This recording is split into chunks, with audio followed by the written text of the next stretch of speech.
So hi everyone, welcome to induction physics by Imran Khan. तो one shot series के इस particular video में हम डिस्कस करने वाले हैं chapter number 8 that is electrostatics. Overall अगर मैं इस चैप्टर की बात करूं तो ये चैप्टर थोड़ा लेंदी है, तो इसलिए हम इस चैप्टर को टोटल 4 फेज़ में डिवाइड करेंगे, 4 पार्ट्स में डिवाइड करेंगे। जहां पर सबसे पहले हम स्टडी करेंगे गॉसेस की एप्लीकेशन। सेकेंड फेज़ में हम स्टडी करने वाले हैं electric potential, then electric potential energy और लास्ट में कैपेसिटर। जिसमें से अगर एग्जाम पॉइंट ऑफ व्यू देखा जाए तो जो गॉस एप्लीकेशन है और specially capacitor is very very important. आप ये देखोगे कि कोई भी एंट्रेंस एग्जाम हो या तो बोर्ड एग्जाम हो, कैपेसिटर से आपको एक क्वेश्चन जरूर मिलेगा, ठीक है। तो उस तरीके से आप जब इस चैप्टर को प्रिपेयर करोगे, अगर आपको बहुत लेंथी लगता है ये चैप्टर, तो उसके लिए मैं आपको सजेस्ट करूंगा कि पहले कैपेसिटर का पार्ट आप कर लेना, देन गॉसेस की एप्लीकेशन कर लेना और उसके बाद आप electric potential and potential energy से रिलेटेड टॉपिक्स कवर कर लेना। तो देखो, इस चैप्टर को स्टार्ट करते हैं और सबसे पहले हमें डिस्कस करना होगा कि इलेक्ट्रिक फ्लक्स क्या होता है। बिकॉज इस चैप्टर को समझने के लिए हमें 2-3 कॉन्सेप्ट है जो इनिशियली पता होना चाहिए। एक है इलेक्ट्रिक फ्लक्स और दूसरा है जिसे हम क्या कहते हैं, गॉस लॉ, ठीक है। And the third point is continuous charge distribution. तो एटलीस्ट ये 3 हमारे बेसिक कॉन्सेप्ट है जो हमें पता होने चाहिए, राइट। तो सबसे पहले हम यहाँ पर डिस्कस करने वाले हैं इलेक्ट्रिक फ्लक्स के बारे में। और जो फॉर्मूला से रिलेटेड चीज़ें हैं वो मैंने ऑलरेडी वन शॉट सीरीज़ फॉर्मूले में कवर की हुई हैं। तो जो बेसिक फॉर्मूले आपको रिक्वायर्ड होंगे वो मैं बीच बीच में बताते जाऊंगा, लेकिन आपको वो फॉर्मूले आपको फॉर्मूला सीरीज़ में भी मिल जाएंगे। सो देखो, इलेक्ट्रिक फ्लक्स क्या होता है। The number of electric field lines passes through a given area is called electric flux. तो इलेक्ट्रिक फ्लक्स का सिंपल से मतलब क्या होता है, number of electric field lines passing through the given area. जैसे कि आप ये डायग्राम देख पा रहे हो, यहाँ पर आपको दिखाई दे रहा है कि ये मेरे पास मान लो कोई गिवन एरिया है और इस एरिया में कुछ इस तरीके से ये इलेक्ट्रिक फील्ड लाइंस पास हो रही हैं, ठीक है। So these are basically called the electric field lines, okay. So let से मैं इलेक्ट्रिक फील्ड को ई बार से डिनोट करता हूँ, ठीक है। और जैसे आप देख पा रहे हो, ये जो हमारे पास एरिया है, इस एरिया बेसिकली देखो, नॉर्मली एरिया एक स्केलर क्वांटिटी है, लेकिन जब भी हम किसी फॉर्मूले के साथ इसे इन्वॉल्व करते हैं तो एज अ वेक्टर क्वांटिटी हम ट्रीट करते हैं। तो एरिया वेक्टर का मान लो ये डायरेक्शन है, ठीक है। कई बार आपको डायरेक्शन में कन्फ्यूजन हो सकता है कि भाई एरिया वेक्टर का डायरेक्शन क्या होगा, तो मैं आपको सिंपल सा ट्रिक बताता हूँ, वो आप याद रखना। देखो, जो भी आपका प्लेन होगा तो उसके आउटवर्ड डायरेक्शन में आपका क्या होगा, एरिया वेक्टर होगा, ठीक है। किसी भी प्लेन के परपेंडिकुलर आउटवर्ड डायरेक्शन में क्या बनेगा, एरिया वेक्टर का डायरेक्शन। तो जैसे अगर आप नोटबुक ले लेते हो और उस नोटबुक को आप इस तरीके से रख देते हो ऐसे, तो एक एरिया वेक्टर आपका इस डायरेक्शन पे हो जाएगा और एक एरिया वेक्टर का डायरेक्शन आपका इधर हो जाएगा, ठीक है। तो याद रखना है कि एरिया वेक्टर का जो डायरेक्शन होता है वो किसी भी प्लेन के परपेंडिकुलर आउटवर्ड डायरेक्शन पे होता है। और हम देखेंगे कि जैसे जैसे उस सरफेस को आप रोटेट करते जाओगे या डिफरेंट एंगल्स पे रखोगे तो एरिया वेक्टर का भी डायरेक्शन चेंज होगा। तो जैसे कि मैंने यहाँ पर बोला था कि इलेक्ट्रिक फ्लक्स क्या है, number of field lines passing through the given area. तो आप देख पा रहे हो कि टोटल हमारे पास 1, 2 और 3 फील्ड लाइंस पास हो रही हैं, ठीक है। तो इससे हमें कोई मतलब नहीं रहेगा कि इस एरिया के बाहर कितनी फील्ड लाइंस है, हमें बस इससे मतलब है कि इस एरिया के अंदर से कितनी फील्ड लाइन पास हो रही है। उसी को हम क्या बोलेंगे, इलेक्ट्रिक फ्लक्स। इलेक्ट्रिक फ्लक्स का जो जनरल फॉर्मूला होता है that is flux phi is equal to E bar dot A bar, ठीक है। आप एरिया को एस बार भी लिख सकते हो, कोई प्रॉब्लम नहीं है। अगर आप ध्यान से देखोगे तो ये बेसिकली एक स्केलर प्रोडक्ट के फॉर्म में है, तो इसको हम जब अप्लाई करेंगे तो आंसर मिलेगा E A cos theta. Where ये जो थीटा आपको दिखाई दे रहा है, where theta is the angle between, किसके बीच का एंगल है ये, it is the angle between E bar and A bar. Area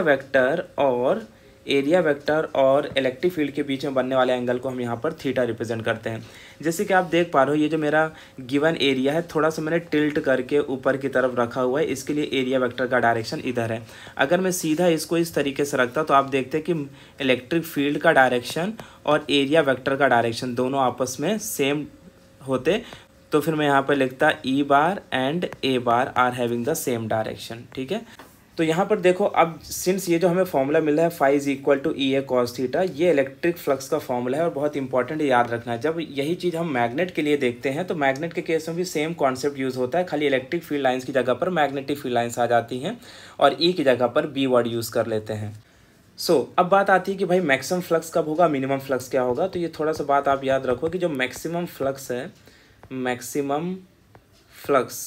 maximum flux आपको तब मिलता है जब थीटा की वैल्यू क्या हो, 0 डिग्री हो, या तो थीटा की वैल्यू क्या हो, 180 डिग्री हो। तो आप ये भी बात याद रखो कि जब भी किसी फॉर्मूले में कॉस फंक्शन लगा होगा तो उसकी मैक्सिमम वैल्यू आइदर 0 पे मिलेगी या 180 डिग्री पे मिलेगी। यानी इसका ये मतलब है कि अगर एरिया वेक्टर और मैग्नेटिक फील्ड दोनों एक दूसरे के पैरेलल रखे हुए हैं, यानी दोनों का डायरेक्शन सेम है, तो आप देखोगे कि ज़्यादा फील्ड लाइंस पास होंगी। सो देयरफॉर अगर मैं यहाँ पे फॉर्मूले में इसे अप्लाई करूँ तो क्या लिख सकता हूँ, phi is equal to E A cos 0। देखो cos 0 की वैल्यू 1 होती है तो आंसर क्या आ जाएगा, ई इंटू ए आ जाएगा। क्या आंसर आएगा, ई इंटू ए।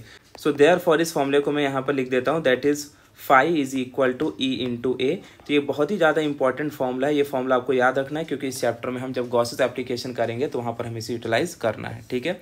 और अगर मान लो यहीं पर अगर आप 180 डिग्री ले लेते तो क्या होता, देखो, एंड अगर फाई की वैल्यू यहाँ पर हमें निकालनी है एंड ये हो जाता cos 180 डिग्री, तो cos 180 की वैल्यू क्या होती है, -1, तो आंसर क्या मिलता, माइनस ई ए मिलता। So therefore you will write phi is equal to minus E into A. तो मैग्नीट्यूड वाइज देखा जाए तो दोनों वैल्यू सेम ही देंगे हमें, राइट। जब चाहे थीटा 0 हो चाहे थीटा 180 डिग्री हो, दोनों में मैक्सिमम फ्लक्स पास होगा। लेकिन 180 डिग्री में जो माइनस साइन आ रहा है वो हमें ये बता रहा है कि एरिया वेक्टर और इलेक्ट्रिक फील्ड का डायरेक्शन दोनों एक दूसरे के ऑपोजिट हैं। यहीं पर अगर मैं मिनिमम फ्लक्स की बात करूं तो मिनिमम फ्लक्स के केस में आप जानते हो कि जो थीटा की वैल्यू है वो हम क्या ले सकते हैं, theta is equal to 90 degree, ठीक है। तो मिनिमम फ्लक्स हमें तब मिलेगा जब थीटा की वैल्यू 90 होगी। तो जो अपना फ्लक्स का फॉर्मूला है वो क्या है, ई ए कॉस थीटा। तो यहाँ पर कॉस 90 रख दो, कॉस 90 की वैल्यू 0 होती है तो फ्लक्स क्या आ जाएगा, 0। तो देखो एक बार वापस इसे समझ लो, इलेक्ट्रिक फ्लक्स क्या होता है, number of electric field lines passing through the given area. Formula है phi is equal to E bar dot A bar. Scalar product के फॉर्म में इसे लिखेंगे, that is equal to E A cos theta. और theta याद रखना है angle between E and A. आपको मैक्सिमम फ्लक्स तब मिलेगा जब थीटा की वैल्यू 0 या 180 डिग्री होगी, मिनिमम फ्लक्स तब मिलेगा जब थीटा की वैल्यू 90 होगी। और मान लो इसके अलावा 30, 60 सारे केसेस में आपको मैक्सिमम मिनिमम के बीच की वैल्यू मिलेगी। पर जो नेक्स्ट टॉपिक हमें यहाँ पर डिस्कस करना है that is Gauss law, and it is the total electric flux passing through any close surface is 1/ε0 times the total charge enclose by that surface. Gauss's law से हमें क्या पता चलता है कि मान लो कि अगर कोई क्लोज सरफेस है, जैसे आपने ये देखा ये डायग्राम में ये क्लोज सरफेस है, और मान लो कि इस क्लोज सरफेस के सरफेस में कुछ इस तरीके से चार्ज क्या है, डिस्ट्रीब्यूटेड है, ठीक है। तो ये बेसिकली यहाँ पर क्या है, चार्ज है। अब मुझे ये पता करना है कि भाई इस क्लोज सरफेस के ऊपर जो चार्ज रखे हुए हैं उनकी वजह से कितना इलेक्ट्रिक फ्लक्स होगा किसी पर्टिकुलर पॉइंट पे। तो अब यहाँ पर होगा क्या कि इससे क्या निकलेंगे, इलेक्ट्रिक फील्ड लाइंस निकलेंगे कुछ इस तरीके से। तो अब देखो यहाँ पर गॉस लॉ का इंपॉर्टेंस क्यों आ जाता है। जैसे कि आप यहाँ पे देख पा रहे हो कि जो सरफेस में चार्ज डिस्ट्रीब्यूटेड है इनकी वजह से जो इलेक्ट्रिक फील्ड निकल रही है, अगर मुझे इलेक्ट्रिक फ्लक्स इसी पॉइंट पे कैलकुलेट करना है तो मैं कैसे कैलकुलेट करूँगा, क्योंकि इलेक्ट्रिक फ्लक्स का तो डेफिनेशन मुझे ये कहता है कि जितनी भी गिवन फील्ड लाइन्स है वो एरिया के अंदर से पास होनी चाहिए। लेकिन अगर आप अभी देखोगे तो सारी फील्ड लाइन्स एरिया के बाहर से पास हो रही हैं। तो फिर हमें गॉसेस लॉ क्या कहता है कि आप क्या करो, इमेजिन करो। क्या इमेजिन करो, एक गॉसियन सरफेस इमेजिन कर लो कुछ इस तरीके से। तो जैसे ही आप गॉसियन सरफेस को इमेजिन कर लोगे तो आप ये देखोगे कि सारी की सारी फील्ड लाइंस अब कहाँ से पास हो रही हैं, इस गिवन एरिया के अंदर से पास हो रही हैं। अब आप इसका फ्लक्स निकाल सकते हो। तो अगर मैं बोलूँ कि इसका रेडियस लेट से कैपिटल आर है तो मैं बोल सकता हूँ कि इस गॉसियन सरफेस का रेडियस क्या है, स्मॉल आर है, ठीक है। तो जब हम एप्लीकेशन पढ़ेंगे तो वहाँ पर हम इसको यूटिलाइज करेंगे और इससे रिलेटेड जो फॉर्मूलाज वगैरह हैं वो डिराइव करेंगे। तो याद रखना है कि इसे हम क्या कहते हैं, गॉसियन सरफेस कहते हैं, गॉसियन सरफेस। तो गॉस लॉ हमारी किस चीज़ में मदद करता है कि अगर हमें किसी भी क्लोज सरफेस पे जो चार्ज डिस्ट्रीब्यूटेड है उनकी वजह से किसी पॉइंट का अगर इलेक्ट्रिक फ्लक्स कैलकुलेट करना है तो फिर हम कोई गॉसियन सरफेस इमेजिन करेंगे, और गॉसियन सरफेस इमेजिन जैसे ही हम कर लेंगे फिर हम देखेंगे सारी फील्ड लाइंस उस एरिया के अंदर से पास हो रही हैं और उसका इलेक्ट्रिक फ्लक्स हम कैलकुलेट कर सकते हैं। अच्छा, ये जो गॉसियन स्फीयर है ये स्फेरिकली बनेगा ऐसा कुछ नहीं है। तो जिस टाइप का जो एरिया होगा उसी टाइप का हम यहाँ पर गॉसियन सरफेस ड्रॉ करते हैं, ठीक है। सो देयरफॉर यहाँ पर हम गॉस लॉ का फॉर्मूला लिख लेते हैं। गॉस लॉ क्या कहता है, that according to Gauss law total electric flux passing through any close surface is equal to 1/ε0 times the total charge enclose by that surface, ठीक है। 1/ε0 टाइम इसलिए लिया है बिकॉज ε0 का मतलब यहाँ पर क्या है, वेयर, मैं लिख देता हूँ where ε0 is nothing but called permittivity of vacuum, permittivity of vacuum, ठीक है। स्पेलिंग आप चेक कर लेना, ठीक है। तो यहाँ पर ε0 का मतलब क्या है, परमिटिविटी ऑफ वैक्यूम। तो देयरफॉर मैं इस फॉर्मूले को ऐसा लिख सकता हूँ, दैट इज़ Q/ε0। आप स्मॉल q कैपिटल Q कुछ भी यूज़ कर सकते हो, ठीक है। तो आई थिंक आपको गॉस लॉ समझा होगा कि गॉस लॉ हम अप्लाई किस लिए करते हैं। तो याद रखना है कि गॉस लॉ ने हमें ये बताया कि किसी भी क्लोज सरफेस से जो फ्लक्स पास होगा वो इस फैक्टर पे डिपेंड करेगा कि उसके अंदर कितने चार्ज रखे हुए हैं। इसके बाद जो नेक्स्ट टॉपिक हमें डिस्कस करना है that is called continuous charge distribution. Continuous charge distribution या आप इसे बोल सकते हो चार्ज डेंसिटी कह सकते हो, right. So they are basically 3 types of charge density. जो इससे पहले आप देख पा रहे हो लीनियर चार्ज डेंसिटी, सेकंड क्या है सरफेस चार्ज डेंसिटी, और थर्ड क्या है वॉल्यूम चार्ज डेंसिटी। जहाँ पर इस चैप्टर के लिए हमें लीनियर चार्ज डेंसिटी और सरफेस चार्ज डेंसिटी की ज़रूरत पड़ेगी। तो सबसे पहले देखते हैं लीनियर चार्ज डेंसिटी होता क्या है। मान लो कि मैंने क्या किया, एक कोई रॉड ले लिया इस तरीके से, ठीक है।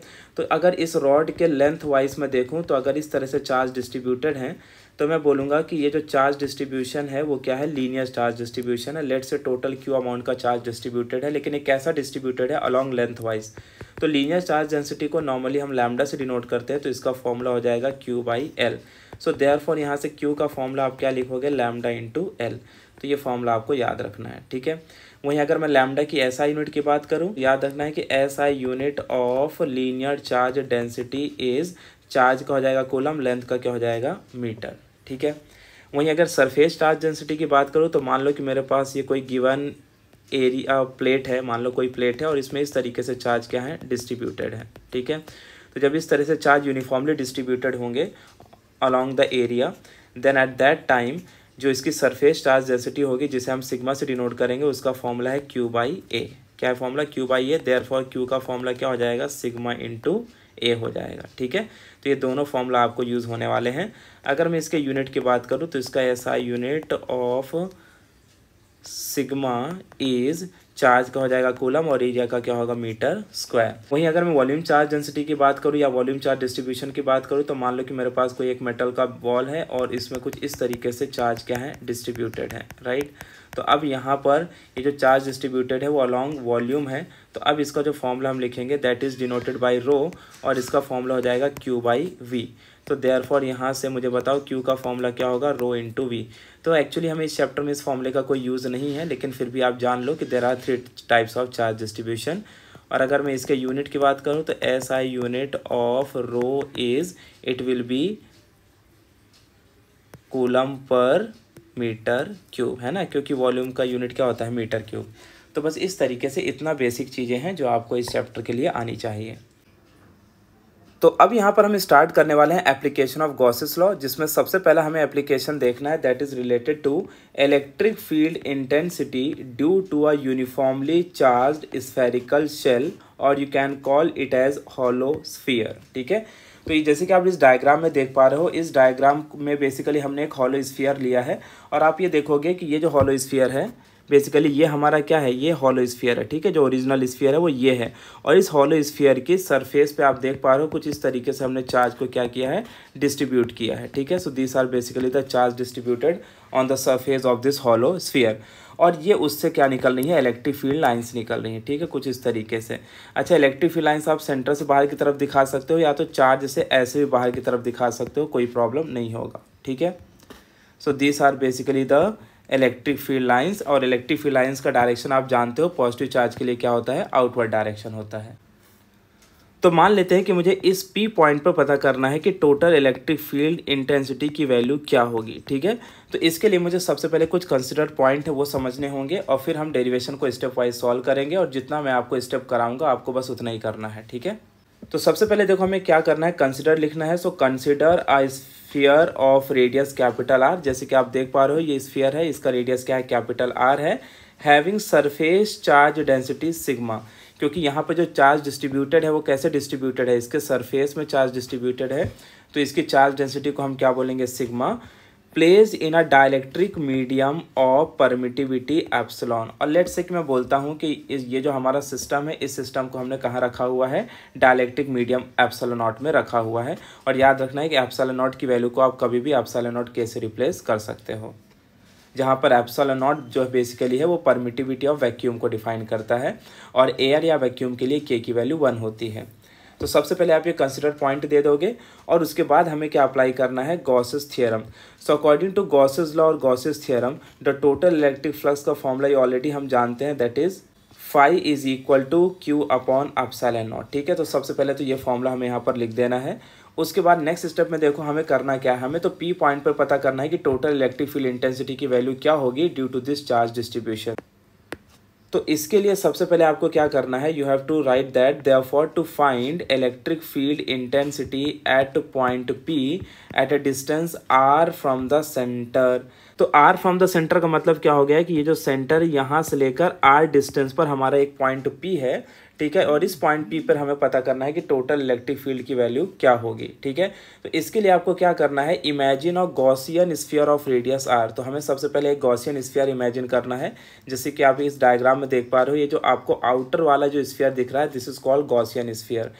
तो जैसे मैं इस गॉसियन स्फीयर को इमेजिन करूंगा तो आपने देखा कि सारी फील्ड लाइंस इस गॉसियन स्फीयर के अंदर से पास हो रही हैं। अब हम इसका इलेक्ट्रिक फ्लक्स कैलकुलेट कर सकते हैं। Total electric flux passing through area ds। अब सबसे पहले क्या करना होगा, अगर मुझे इस पूरे गॉसियन स्फीयर की वजह से पास होने वाला फ्लक्स निकालना है तो मुझे सबसे पहले एक छोटे से एरिया से कितना फ्लक्स पास होगा वो निकालना पड़ेगा, और फिर मैं टोटल पूरे एरिया से पास होने वाला फ्लक्स निकाल सकता हूँ। तो लेट से मैं मान लेता हूँ कि यहाँ पर मेरे पास एक गिवन छोटा सा एरिया है, और इस एरिया को मैं मान लेता हूँ कितना है, बेसिकली ये ds है। तो लेट से ds bar is the area vector over here, right. तो मुझे सबसे पहले क्या निकालना पड़ेगा कि इस छोटे से एरिया से कितना फ्लक्स पास हो रहा है, फिर मैं इंटीग्रेट करके पूरे के लिए क्या निकाल सकता हूँ कि टोटल कितना फ्लक्स इस पॉइंट P पर बनेगा। सो देयरफॉर देखो अगर एरिया स्मॉल है तो डेफिनेट सी बात है उससे पास होने वाला फ्लक्स भी स्मॉल होगा। तो उसे हम यहाँ पर किससे डिनोट करेंगे, डी फाई से, और इसका फॉर्मूला बन जाएगा ई डी एस कॉस थीटा। क्या बनेगा, ई डी एस कॉस थीटा।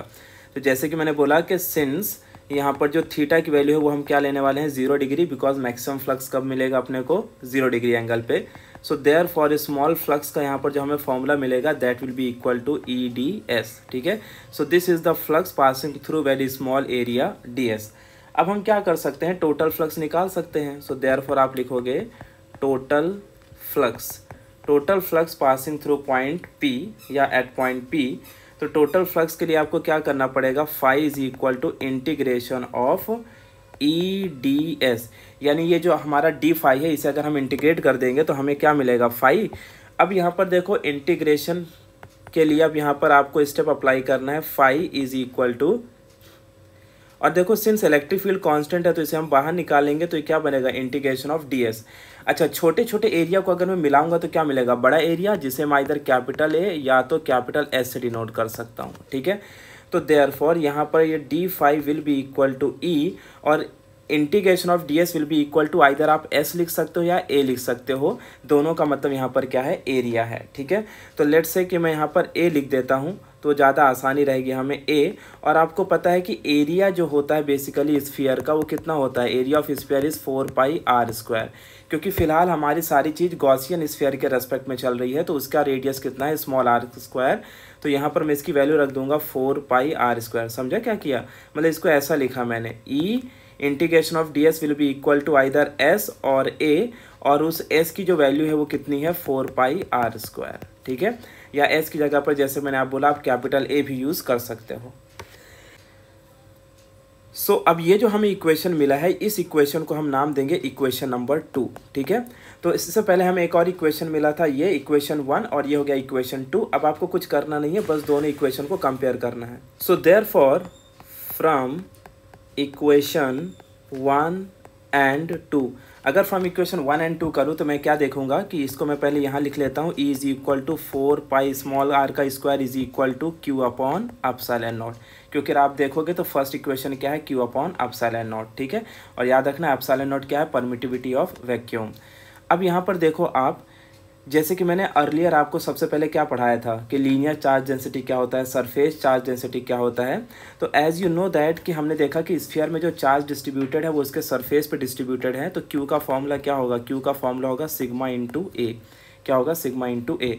तो देयरफॉर मैं यहाँ पर लिख लूँगा E multiplied by 4πr² is equal to, और इसकी जगह पर क्यू की जगह पर रखूँगा सिग्मा इंटू ए।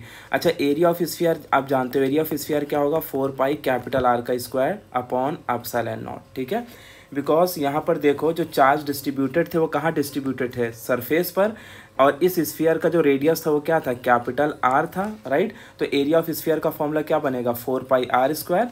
तो यहाँ पर वही हमने रखा 4 कैपिटल आर का स्क्वायर। अब आप देखो 4π से 4π कैंसिल हो जाएगा, तो therefore electric field at point P जो बनेगी that will be sigma multiplied by r² upon epsilon naught small r का square. So this is the formula for electric field intensity at point P due to a spherical shell, ठीक है। तो या आप ये कह सकते हो ड्यू टू हॉलो स्फीयर। तो अगर किसी भी हॉलो स्फीयर की सरफेस में चार्ज डिस्ट्रीब्यूटेड है तो उसकी वजह से किसी P पॉइंट पर जो टोटल इलेक्ट्रिक फील्ड इंटेंसिटी होगी उसका फॉर्मूला क्या है, sigma r² upon epsilon naught small r²। यहाँ पर याद रखना है capital R is basically the radius of the, capital R क्या है, that is you can write as radius of hollow sphere, ठीक है, या मैं सिंपली स्फीयर लिख देता हूँ। और स्मॉल r का मतलब हो गया radius of Gaussian sphere, radius of Gaussian sphere. या आप ये भी कह सकते हो कि रेडियस ऑफ गॉसियन स्फीयर ना कह के आप ये भी बोल सकते हो द डिस्टेंस जहाँ पर हमें इलेक्ट्रिक फील्ड इंटेंसिटी ढूंढना है। अब इसमें दो छोटे छोटे केसेस है वो भी मैं बता देता हूँ, तो देख लो, वो ये न्यूमेरिकल में आपके लिए हेल्प करेंगे। केस 1 ये है कि मान लो, अगर आप मान लो कि if small r is equal to capital R, अगर मतलब स्मॉल r कैपिटल R के बराबर हो, यानी कि इसका ये मतलब हुआ कि जैसे ये मेरा स्फीयर था और ये मान लो हमारा क्या था, गॉसियन स्फीयर था, यहाँ से यहाँ तक का रेडियस r था और यहाँ से यहाँ तक का रेडियस स्मॉल r था। अब मैंने क्या बोला कि भाई स्मॉल r कैपिटल R के बराबर है, तो मतलब अब ये पॉइंट आपका आ गया, ठीक है। तो अगर मुझे इस पॉइंट पर इलेक्ट्रिक फील्ड ढूंढना है इंटेंसिटी, तो अब आपके लिए जो फॉर्मूला बन जाएगा that is E is equal to, ये क्या बन जाएगा, दैट विल बी, यहाँ पर हम लिखेंगे सिग्मा, और सिग्मा के बाद यहाँ पर क्या आ जाएगा, सिग्मा के बाद r²। तो यहाँ पर मैं r² लिखता हूँ अपॉन एप्सिलॉन नॉट, और स्मॉल r को किससे रिप्लेस कर देता हूँ, कैपिटल R से, ये कैंसिल हो जाएगा। Therefore electric field intensity will be equal to sigma upon epsilon naught. क्या हो जाएगा, सिग्मा अपॉन एप्सिलॉन नॉट। तो एक तो ये फॉर्मूला आपको मिल गया। तो अगर कई बार क्वेश्चन में ऐसा गिवन होगा कि भाई स्मॉल r कैपिटल R के बराबर है, तो आप डायरेक्टली इस फॉर्मूले को अप्लाई करके इलेक्ट्रिक फील्ड इंटेंसिटी निकाल सकते हो। वहीं अगर मैं केस 2 की बात करूं, तो केस 2 में देखो हम क्या लिख सकते हैं, in case 2 if small r is less than capital R। अब small r is less than capital R का मतलब है कि ये कुछ इस तरीके से हो गया कि ये आपका कैपिटल R था और स्मॉल r मतलब कि लेस देन कैपिटल R है, मतलब ये जो r की वैल्यू है वो कहाँ आ गई है, इस स्फीयर के अंदर। और आप जानते हो कि स्फीयर के अंदर तो कोई चार्ज है नहीं, तो जब चार्ज नहीं होगा तो इलेक्ट्रिक फील्ड नहीं होगी, इलेक्ट्रिक फील्ड नहीं होगा तो फ्लक्स नहीं होगा, और फ्लक्स नहीं होगा तो इलेक्ट्रिक फील्ड इंटेंसिटी 0 हो जाएगी। तो यहाँ पर सिंपली ये क्या हो जाएगा, E इज इक्वल टू 0, ठीक है।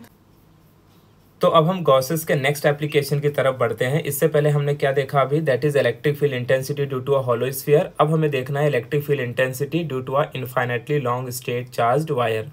तो जैसे कि आप यहाँ पे एक डायग्राम देख पा रहे हो, इस डायग्राम में ये बेसिकली एक लॉन्ग स्ट्रेट चार्ज्ड वायर है, जहाँ पर आप देख पा रहे हो कि इसके लेंथ वाइज में पॉजिटिव चार्ज कुछ इस तरीके से डिस्ट्रीब्यूटेड है। तो मुझे बस यही पता करना है कि इन चार्जेस की वजह से किसी P पॉइंट पर टोटल इलेक्ट्रिक फील्ड इंटेंसिटी क्या होगी। लेट्स से अगर मुझे ये पता करना हो कि इस पॉइंट पर इलेक्ट्रिक फील्ड इंटेंसिटी क्या होगी, तो वापस वही हमें करना है कि एक गॉसियन सरफेस को ड्रॉ करना है, और गॉसियन सरफेस को ड्रॉ करने के बाद हम पता कर सकते हैं कि इस पर्टिकुलर पॉइंट पर इलेक्ट्रिक फील्ड इंटेंसिटी कितनी होगी।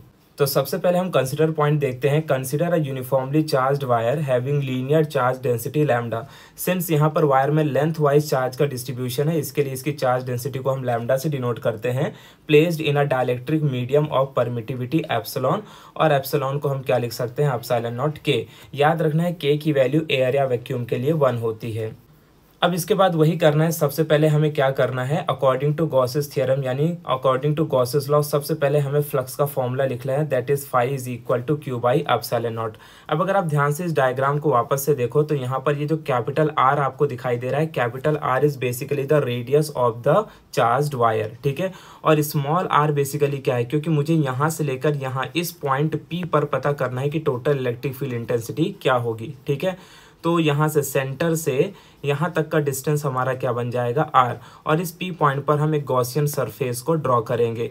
और ये जो गॉसियन सरफेस है इसका ये वाला जो पार्ट है बेसिकली ये सरकमफ्रेंस बन जाएगा, और इसकी वैल्यू कितनी होती है 2πr। तो आगे हम फॉर्मूले में 2πr को यूज़ करेंगे, ठीक है। और उसके बाद इसका लेंथ कितना हो जाएगा L। नेक्स्ट इसके बाद हमें यहाँ पर क्या पॉइंट बताना है, therefore to find electric field intensity at point P a distance r from a charged wire, imagine a Gaussian cylinder of radius r and length L। अभी मैंने बताया कि यहाँ पर हमने P पॉइंट पर क्या कंसिडर किया कि हमें P पॉइंट पर इलेक्ट्रिक फील्ड इंटेंसिटी कैलकुलेट करनी है, उसका डिस्टेंस सेंटर से कितना है, स्मॉल r है। तो हमने सबसे पहले एक गॉसियन सिलेंडर को इमेजिन कर लिया। अब इस गॉसियन सिलेंडर का जो लेंथ है वो L है, और उसका जो सरकमफ्रेंस होगा वो बेसिकली 2πr होगा। सो देयरफॉर जैसे कि सबसे पहले हमें क्या करना होगा, पहले स्मॉल फ्लक्स निकालना होगा कि मान लो ये जो हमारा गॉसियन सरफेस है इसके इस छोटे से एरिया से कितना फ्लक्स पास हो रहा है। मान लेता हूँ ये एरिया कितना है, ds है। तो इस एरिया से पास होने वाला हम पहले इलेक्ट्रिक फ्लक्स निकाल लेंगे, फिर इस पूरे गॉसियन सरफेस से पास होने वाला इलेक्ट्रिक फ्लक्स मिल जाएगा। तो इसके लिए क्या करना है, therefore electric flux passing through a small area ds, और इसका फॉर्मूला होता है d phi is equal to E.ds bar, ठीक है। ये बेसिकली एक स्केलर प्रोडक्ट है। अब आपको पता है कि इसका आंसर क्या मिलने वाला है, that is EDS cos theta. And since यहाँ पर थीटा की वैल्यू जो है वो 0 डिग्री कंसिडर की जाती है फॉर मैक्सिमम फ्लक्स के लिए, तो आपका जो यहाँ पर small flux passing through area ds जो आंसर आएगा that will B E into ds। तो आप चाहिए तो डायरेक्टली ये इक्वेशन भी लिख सकते हो, लेकिन मैंने आपको बताया कि किस तरीके से ये फॉर्मूला मिला। अब एक बार आपको स्मॉल फ्लक्स मिल गया तो अब आप क्या करोगे, लिखोगे therefore total flux. Therefore total flux के लिए क्या करना है, phi is equal to integration, क्या करना है, इंटीग्रेशन किसका, इंटीग्रेशन E इंटू ds का। तो सबसे पहले यहाँ पर आप लिखोगे फाई, E कांस्टेंट है इलेक्ट्रिक फील्ड तो बाहर आ जाएगी, इंटीग्रेशन ऑफ ds ऐसे लिख लेंगे हम। अच्छा, अगर मैं आपसे बोलूँ कि इंटीग्रेशन ऑफ ds क्या होगा, तो आप बोलोगे छोटे छोटे एरिया को मिला देंगे तो टोटल एरिया A मिल जाएगा, ठीक है। टोटल एरिया क्या मिलेगा, A। अच्छा, एरिया ऑफ सिलेंडर कैसे आप निकालोगे, तो यहाँ पर हम यूज़ कर लेंगे उसका formula, that is length into breath, that is L into 2πr, ठीक है। अच्छा, ये स्टेप को पहले ऐसे लिखा जाता है, E integration of ds will be equal to A, और A की वैल्यू कैसे निकालना है, लेंथ इंटू 2πr, वही लेंथ इंटू ब्रेथ वाला फॉर्मूला, ठीक है। अब यहाँ पर ये आपका हो जाएगा इक्वेशन नंबर 2 हो जाएगा, डन।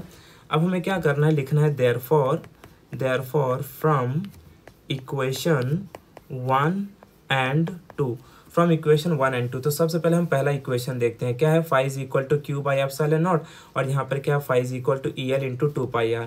तो सबसे पहले मैं यहाँ पर लिखता हूँ EL into 2πr is equal to Q by epsilon naught, ठीक है। अब यहाँ पर आपको पता है कि निकालना हमें क्या है, हमें तो सिर्फ इलेक्ट्रिक फील्ड इंटेंसिटी E निकालना है। तो यहाँ पर हम एक मॉडिफिकेशन यूज़ करेंगे, सिंस वी नो दैट कि लीनियर चार्ज डेंसिटी लैम्डा का फॉर्मूला Q बाई L होता है। तो मैं अगर आपसे बोलूँ कि Q क्या बनेगा, तो आप बोलोगे लैम्डा इंटू L। तो बस इस Q की वैल्यू को यहाँ पर पुटअप कर देना है। So therefore you will write electric field intensity E into L multiplied by 2πr is equal to lambda L upon epsilon naught. अब यहाँ से देखो L से L कैंसिल हो जाएगा, तो therefore finally you will get the answer electric field intensity is equal to lambda upon 2πr epsilon naught, ठीक है। तो इस तरीके से हमने electric field intensity due to a charged wire को कैलकुलेट कर लिया। तो ठीक है, उसी तरीके से डिराइव करना है जैसे कि हमने हॉलो स्फीयर के केस में किया था। अब नेक्स्ट जो हमारा एप्लीकेशन है that is electric field intensity due to a charge infinite plane sheet. तो ये आपके पास एक इनफाइनाइट प्लेन शीट है और जिसके सरफेस में आप देख रहे हो कुछ चार्ज डिस्ट्रीब्यूटेड है। तो इन चार्जेस की वजह से किसी P पॉइंट पर बनने वाली इलेक्ट्रिक फील्ड हमें कैसे कैलकुलेट करनी है वो देखना है। तो लेट्स से मैं मान लेता हूँ कि इस P पॉइंट पर मुझे पता करना है कि टोटल इलेक्ट्रिक फील्ड की वैल्यू क्या होगी, ठीक है। तो इसके लिए मैंने क्या किया, सबसे पहले एक गॉसियन सरफेस को इमेजिन किया। तो ये आप देख पा रहे हो, ये हमारे पास क्या है, गॉसियन सरफेस है, ठीक है। तो जस्ट लाइक बाकी डेरिवेशन में हमने किया है, ठीक वही स्टेप यहाँ पर भी हमें अप्लाई करना है। अब यहाँ पर सबसे पहले मैं कंसिडरेशन पॉइंट बताता हूँ, फिर डायग्राम को डिस्कस करते हैं। तो कंसिडरेशन पॉइंट में क्या है कि consider a uniformly charge infinite plane sheet with surface charge density sigma, क्योंकि यहाँ पर प्लेट में दोनों तरफ चार्ज डिस्ट्रीब्यूटेड है along the surface. Placed in a dielectric medium of permittivity epsilon. और जो हमारी मेटल की प्लेट शीट है उसको हमने कहाँ रखा है, डाइलेक्ट्रिक मीडियम में रखा है, जिसकी परमिटिविटी कितनी है, एप्सिलॉन है। तो सबसे पहले नॉर्मल वही तरीका हमें अपनाना है कि सबसे पहले क्या करना है, गॉसेस लॉ का फॉर्मूला अप्लाई करना है। So therefore according to Gauss law the total flux passing through any close surface का फॉर्मूला क्या होता है, Q बाई एप्सिलॉन नॉट। तो ये हमारा हो जाएगा इक्वेशन नंबर 1। इसके बाद हमें नेक्स्ट पॉइंट पे क्या बताना है, therefore to find electric field intensity at point P। तो जैसे कि मैंने पहले बोला कि हमें क्या पता करना है कि P पॉइंट पर इलेक्ट्रिक फील्ड इंटेंसिटी क्या होगी।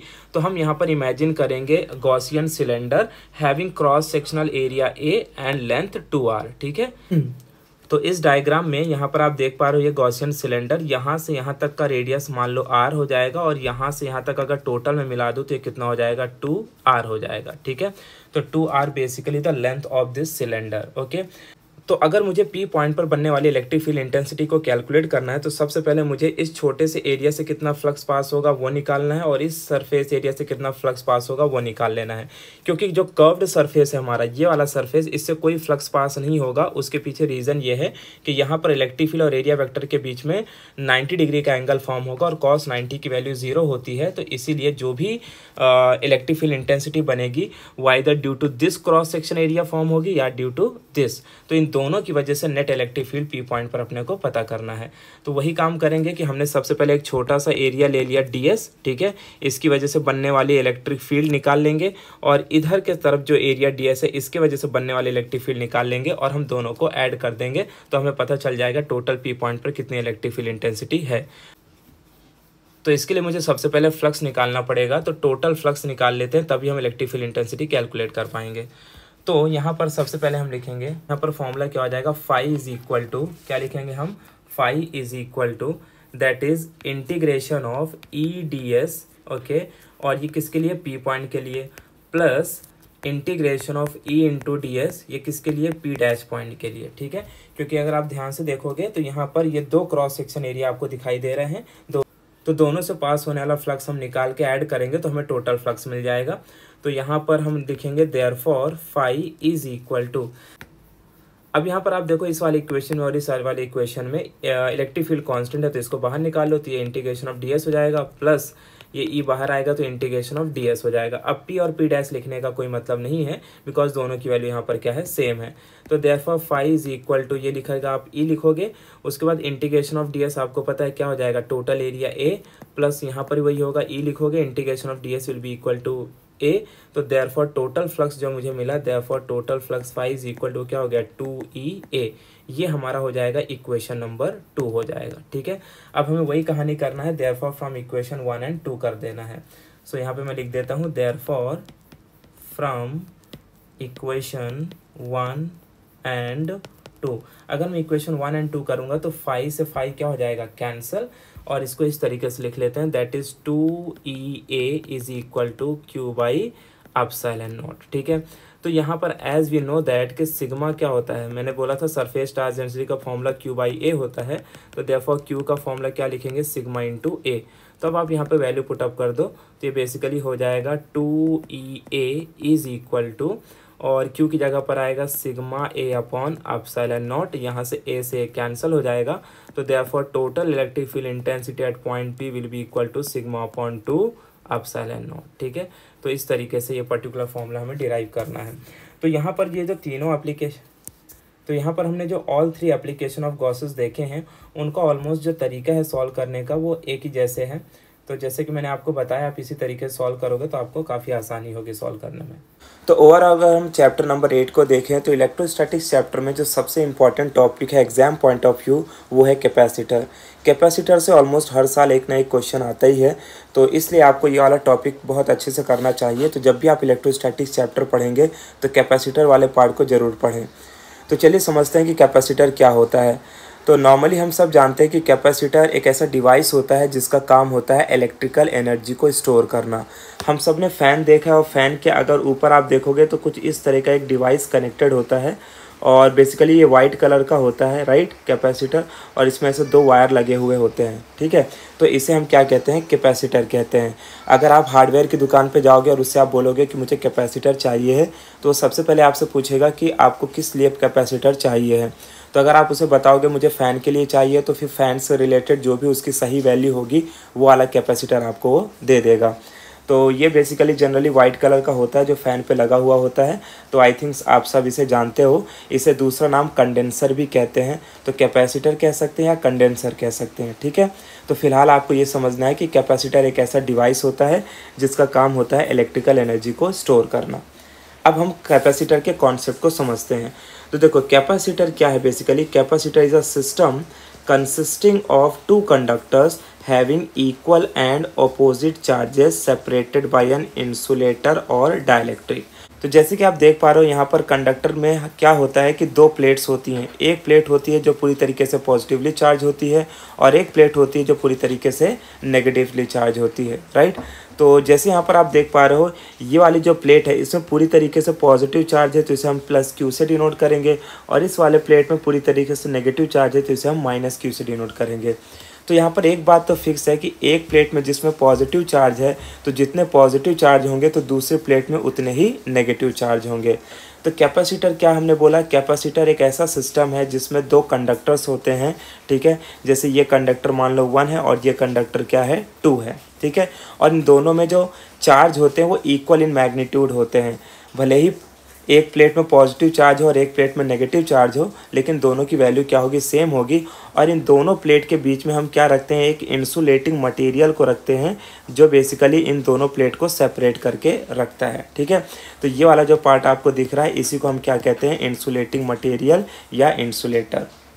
तो बेसिकली अब यहाँ पर हमने कैपेसिटर की बात कर ली कि कैपेसिटर क्या होता है। अब हम देखते हैं कि कैपेसिटेंस ऑफ कैपेसिटर का क्या मतलब है। तो देखो कैपेसिटेंस ऑफ कैपेसिटर का सिंपल सा मतलब होता है कि वो जो कैपेसिटर है उसकी वैल्यू कितनी है, ठीक है। उसे हम क्या बोलते हैं, कैपेसिटेंस ऑफ कैपेसिटर। जैसे कि मैंने अभी आपको बताया था कि मार्केट में जब आप कैपेसिटर लेने जाओगे तो आपको ये बताना पड़ेगा कि आपको किस डिवाइस के लिए कैपेसिटर चाहिए है, क्योंकि सब कैपेसिटर की वैल्यू अलग अलग होती है। तो ये कैपेसिटर ऑफ कैपेसिटेंस डिसाइड कैसे किया जाता है, तो उसके लिए यहाँ पर हमने एक डेफिनेशन लिखी हुई है that capacitance of capacitor is the ratio of magnitude of charge on either of the conductors to the magnitude of potential difference between two conductors. तो ये जैसे कि यहाँ पर हमने बोला कि कैपेसिटर का अगर मुझे कैपेसिटेंस निकालना है तो क्या कर सकते हैं, हम किसी भी एक प्लेट पे कितने चार्ज है उसका मैग्नीट्यूड ले लेते हैं। जैसे हमें पता है कि इस वाले प्लेट में पॉजिटिव चार्ज प्लस क्यू है, इस प्लेट में नेगेटिव चार्ज माइनस क्यू है, तो दोनों के लिए मैग्नीट्यूड सेम होगा। कितना होगा, क्यू चार्ज प्रेजेंट है, ठीक है।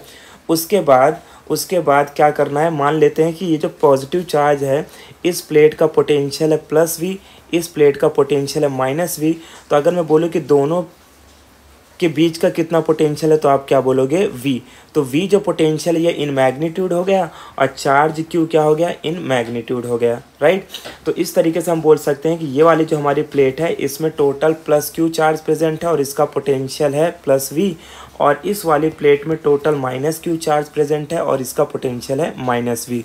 तो in magnitude total Q amount का चार्ज प्रेजेंट है दोनों प्लेट में, और इसमें वी बेसिकली क्या है, पोटेंशियल डिफरेंस। अच्छा, ये जो दो प्लेट्स हमने ली हुई हैं ये दो प्लेट के बीच में एक सेपरेशन डिस्टेंस होता है जिसे डी कहते हैं। तो आगे चल के जब हम इससे रिलेटेड डेरिवेशंस वगैरह करेंगे तो वहाँ पर इस डी का हम यूटिलाइजेशन करेंगे, लेकिन फिलहाल आप समझ लो दो कंडक्टर के बीच में जो गैप होता है उसे हम सेपरेशन डिस्टेंस कहते हैं बिटवीन द टू कंडक्टर्स। अब बात आती है कि जो कैपेसिटर है हमारा वो इलेक्ट्रिकल एनर्जी को कैसे स्टोर करता है। तो कैपेसिटर हमारा इलेक्ट्रिकल एनर्जी को स्टोर करता है इन the form of electric field, क्योंकि पॉजिटिव एंड नेगेटिव चार्ज होने की वजह से यहाँ पर क्या डेवलप हो जाएगी, इलेक्ट्रिक फील्ड डेवलप हो जाएगी। तो इसी इलेक्ट्रिक फील्ड के फॉर्म में ये एनर्जी क्या हो जाती है, स्टोर हो जाती है। तो जब हम देखते हैं कि फ़ैन में कैपेसिटर लगा हुआ होता है तो उसकी स्पीड काफ़ी ज़्यादा होती है, लेकिन अगर उसी से कैपेसिटर निकाल लिया जाए या कैपेसिटर डिस्चार्ज हो जाए तो फिर उसकी स्पीड क्या हो जाती है, कम हो जाती है। तो इस डेफिनेशन के हेल्प से, कैपेसिटेंस ऑफ कैपेसिटर की डेफिनेशन के हेल्प से अब हम इसका फॉर्मूला लिखते हैं।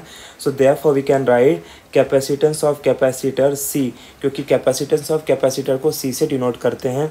इसका फॉर्मूला क्या हो जाएगा, जैसे कि यहाँ पर लिखा है मैग्नीट्यूड ऑफ चार्ज मतलब क्या, क्यू, अपॉन पोटेंशियल डिफरेंस मतलब वी। तो देखो कैपेसिटेंस का हमें फॉर्मूला क्या मिल गया, C is equal to Q by V, ठीक है। अब बात आती है इसका एस आई यूनिट क्या होगा, तो हम इसका एस आई यूनिट लिख लेते हैं। S I unit of capacitor is, देखो Q का तो हमें पता है, Q का यूनिट क्या हो जाएगा कूलम, क्योंकि चार्ज का यूनिट कूलम होता है, अपॉन पोटेंशियल का यूनिट क्या होता है वोल्ट, तो coulomb per volt is the SI unit of capacitor. But यहाँ पर जो इंपॉर्टेंट बात आपको याद रखनी है कि हम कूलम पर वोल्ट इसका यूनिट नहीं लिखते हैं, बल्कि इसकी जगह पर क्या लिखते हैं, और यू कैन राइट फराड, क्या लिखते हैं फराड। फराड को जनरली F से डिनोट करते हैं हम। ये उसी तरीके से जैसे न्यूटन का जो रियल यूनिट है वो कुछ और है, बट लिखते हैं हम क्या है न्यूटन। उसी तरीके से जब हम वर्क का यूनिट लिखते हैं जूल, जबकि उसका एक दूसरा रियल यूनिट होता है।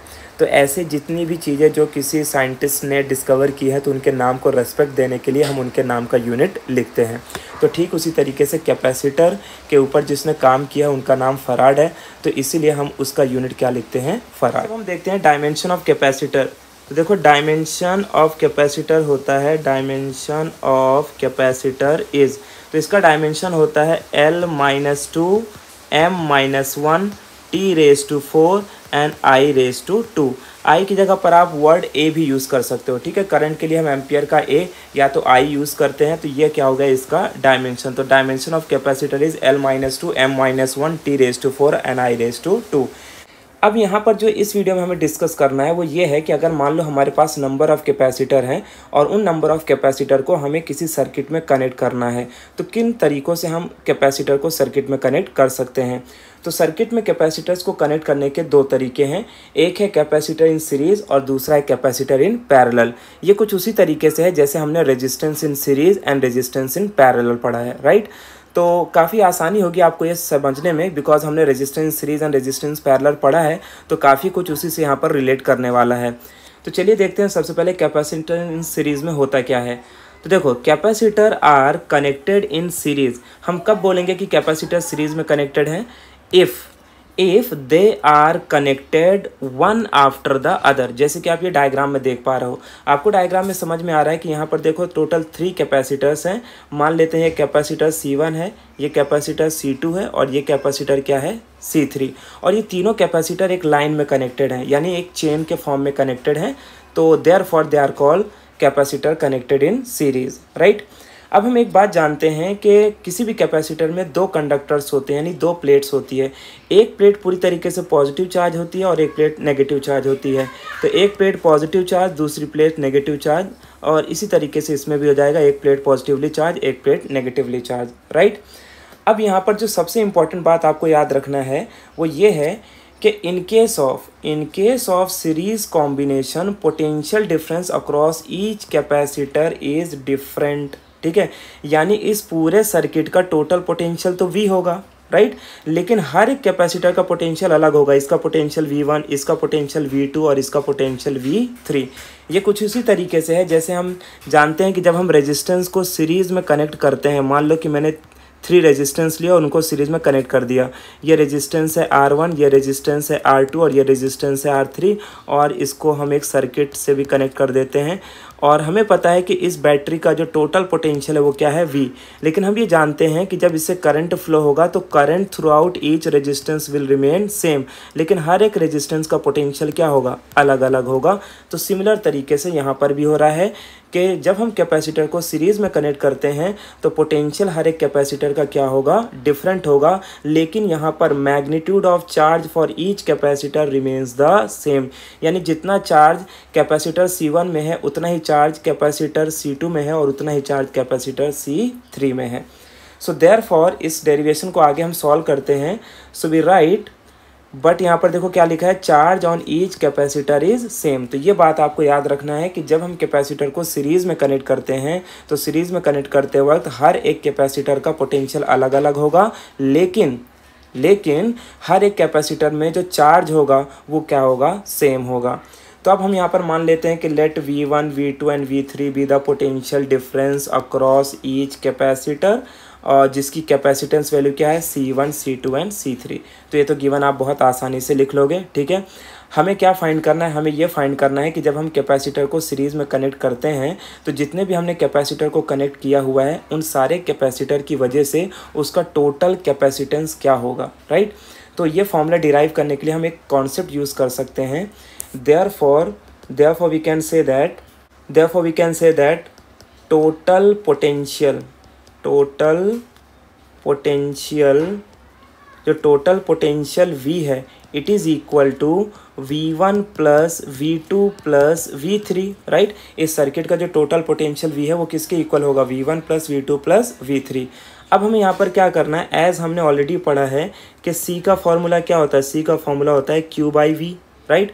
तो यहाँ से अगर मैं आपको बोलूँ देयरफॉर V का फॉर्मूला क्या हो जाएगा, तो आप बोलोगे V is equal to Q by C। तो इस V वाले फॉर्मूले को हमें क्या करना है, इस इक्वेशन में पुटअप करना है, ठीक है। सो ध्यान से देखो, देयरफॉर क्या हो जाएगा, V की जगह पर मैं क्या लिख सकता हूँ, V की जगह पर लिख सकता हूँ Q बाई C, ठीक है। और V1 की जगह पर क्या लिख सकता हूँ, Q बाई C1। और V2 की जगह पर क्या लिख सकता हूँ, Q बाई C2। और V3 की जगह पर Q बाई C3। क्योंकि देखो यहाँ पर हर एक कैपेसिटेंस तो अलग अलग है, लेकिन मैग्नीट्यूड ऑफ चार्ज हर एक कैपेसिटर में क्या है, सेम है। तो सबको हम किससे रिप्रेजेंट करेंगे, Q से। अब जैसे कि यहाँ पर आप देख पा रहे हो Q कॉमन है, तो हम यहाँ पर क्या करते हैं, इसे लिखते हैं Q by C is equal to, Q बाहर निकाल लेते हैं तो ये क्या हो जाएगा, इसको मैं लिख सकता हूँ 1/C1 plus 1/C2 plus 1/C3। तो मैंने क्या किया, जितना भी कॉमन था बाहर निकाल लिया। अब यहाँ से Q क्या हो गया, cancel. Therefore I can right capacitor in series, इसे CS लिख लेते हैं, ठीक है। तो CS का मतलब क्या हो गया, capacitor in series is equal to, इसे क्या लिख सकते हैं, 1/C1 plus 1/C2 plus 1/C3। तो ये हमने निकाल लिया फॉर्मूला कि जब भी कैपेसिटर सीरीज में कनेक्टेड होंगे तो उनका जो टोटल कैपेसिटेंस होगा that will be equal to 1/C1 plus 1/C2 plus 1/C3। तो बेसिकली ये जो डेरिवेशन हमने डिराइव किया है, यहाँ पर हमने 3 कैपेसिटर्स लिए थे, तो 3 कैपेसिटर की वजह से जो टोटल कैपेसिटेंस होगा उसका फॉर्मूला हमने ये डिराइव कर लिया। लेकिन जब हम न्यूमेरिकल वगैरह सॉल्व करते हैं तो याद रखना है, हमें 1/CS नहीं फाइंड करना होता है, हमें क्या निकालना होता है, CS निकालना होता है, राइट। तो जो भी आपका लास्ट में फ्रैक्शन वैल्यू होता है उसको जस्ट आप रिवर्स कर दोगे तो आपको CS की वैल्यू मिल जाएगी। अब यहाँ देखते हैं कि मान लो अगर हमारे पास n number of capacitor connected है इन सीरीज़, तो यहाँ पर लिखते हैं for n number of capacitor connected in series। तो अगर हमारे पास n number of capacitor connected series है तो इसका फॉर्मूला हम लिखेंगे 1/CS is equal to 1/C1 plus 1/C2 plus 1/C3। ऐसे डॉट डॉट करके हम कहाँ तक जा सकते हैं, 1/CN तक, ठीक है। तो ये हमारा हो गया capacitor connected in series for n number of capacitors.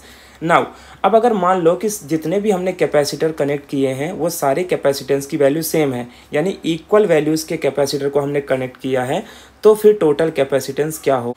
So therefore we can write if all capacitors are equal, मान लेते हैं कि सारे कैपेसिटर क्या हैं, इक्वल हैं, then we can write formula 1/CS is equal to 1/CS is equal to N/C। तो N क्या डिफाइन कर रहा है, N का मतलब यहाँ पर क्या हो गया, number of capacitor which are equal. Therefore अगर मुझे CS निकालना है तो फिर मैं CS का फॉर्मूला क्या लिखूंगा, CS is equal to C/N। तो इस तरीके से मुझे क्या मिल गया, ये जो फॉर्मूला है ये किसके लिए है, all the capacitor which are connected in series having the same value of capacitance. अब यहाँ पर हमें इस वीडियो में देखना है कि अगर हम उन्हीं कैपेसिटर को पैरेलली कनेक्ट कर दें तो उसका नेट कैपेसिटेंस वैल्यू क्या होगा। तो देखो जैसे हमने यहाँ पर लिखा है, if the capacitors are connected in between 2 common points. जैसे कि आप देख पा रहे हो इस डायग्राम में एक कॉमन पॉइंट ये है और एक कॉमन पॉइंट ये है, इसे मान लेता हूँ पॉइंट A और इसे मान लेता हूँ पॉइंट B। और यहाँ पर अगर आप ध्यान से देखोगे तो ये 3 कैपेसिटर हैं, capacitor C1, capacitor C2 and capacitor C3। ये तीनों ही कैपेसिटर एक दूसरे के पैरेलली कनेक्टेड हैं और इसमें इंपॉर्टेंट बात यह है कि तीनों के लिए दोनों ही कॉमन पॉइंट्स है, ठीक है, यानी 2 कॉमन पॉइंट के बीच में ये तीनों कैपेसिटर कनेक्टेड हैं। अब यहाँ पर हमें एक बात समझनी है जो बहुत ही इंपॉर्टेंट है, जैसे कि आप ये लाइन पे देख पा रहे हो, मैंने लिखा है in case of parallel combination potential difference across each capacitor is same. जबकि हमने सीरीज़ में देखा था कि in case of series combination potential difference across each capacitor क्या था, डिफरेंट था, राइट। यानी कि इस सर्किट का जो टोटल पोटेंशियल है वो क्या है, V। तो इन हर एक कैपेसिटर का पोटेंशियल भी कितना होगा, V होगा, राइट। बट यहाँ इंपॉर्टेंट बात क्या है, charges on each capacitor is different. जबकि सीरीज़ में हमने देखा था charges on each capacitor was same. तो जस्ट उसका उल्टा यहाँ पर आपको इसका आंसर देना है। तो यहाँ पर हम देखते हैं कि जो हमारा C1 कैपेसिटर है, तो मान लेते हैं कि ये वाला जो हमारा कैपेसिटर है इसमें प्लस चार्ज Q1 है, यहाँ पर माइनस चार्ज Q1 है, और ये वाले कैपेसिटर में plus charge Q2 minus charge Q2, और यहाँ पर plus charge Q3 minus charge Q3। तो इस तरीके से हमें एक बात समझ में आ रही है कि जब हम कैपेसिटर को पैरेलल कनेक्ट कर देंगे तो क्या होगा, पोटेंशियल हर एक कैपेसिटर का सेम रहेगा लेकिन चार्जेस हर एक कैपेसिटर के लिए डिफरेंट होंगे। ठीक है, तो बस इसी कॉन्सेप्ट का यूज़ करते हुए हमें कैपेसिटर पैरेलल का फॉर्मूला डिराइव करना है।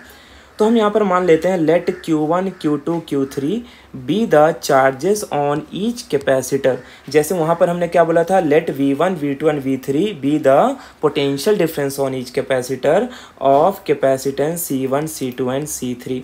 तो देखो, जब भी हम डेरिवेशन या कुछ भी पढ़ते हैं ना, तो आपको एक अच्छी बात ये देखनी है कि पैटर्न देखना होता है कि आखिर डिफरेंस क्या रहा है दोनों में।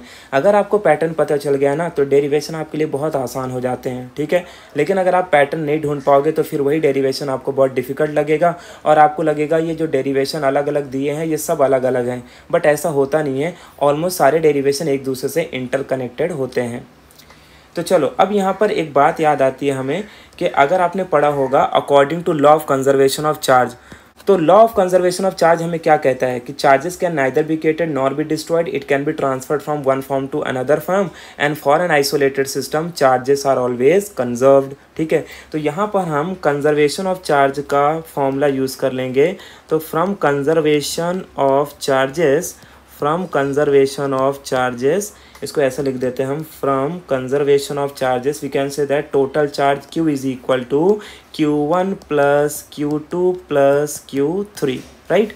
अब यहाँ पर देखो, एज हमने फॉर्मूला ऑलरेडी पढ़ा है कि C का फॉर्मूला क्या होता है, Q बाई V। C का फॉर्मूला क्या होता है, Q by V। So therefore मुझे बताओ Q का फॉर्मूला क्या हो जाएगा, Q will be equal to C into V। बस इसी फॉर्मूले का हमें इस वाले इक्वेशन में यूज़ करना है।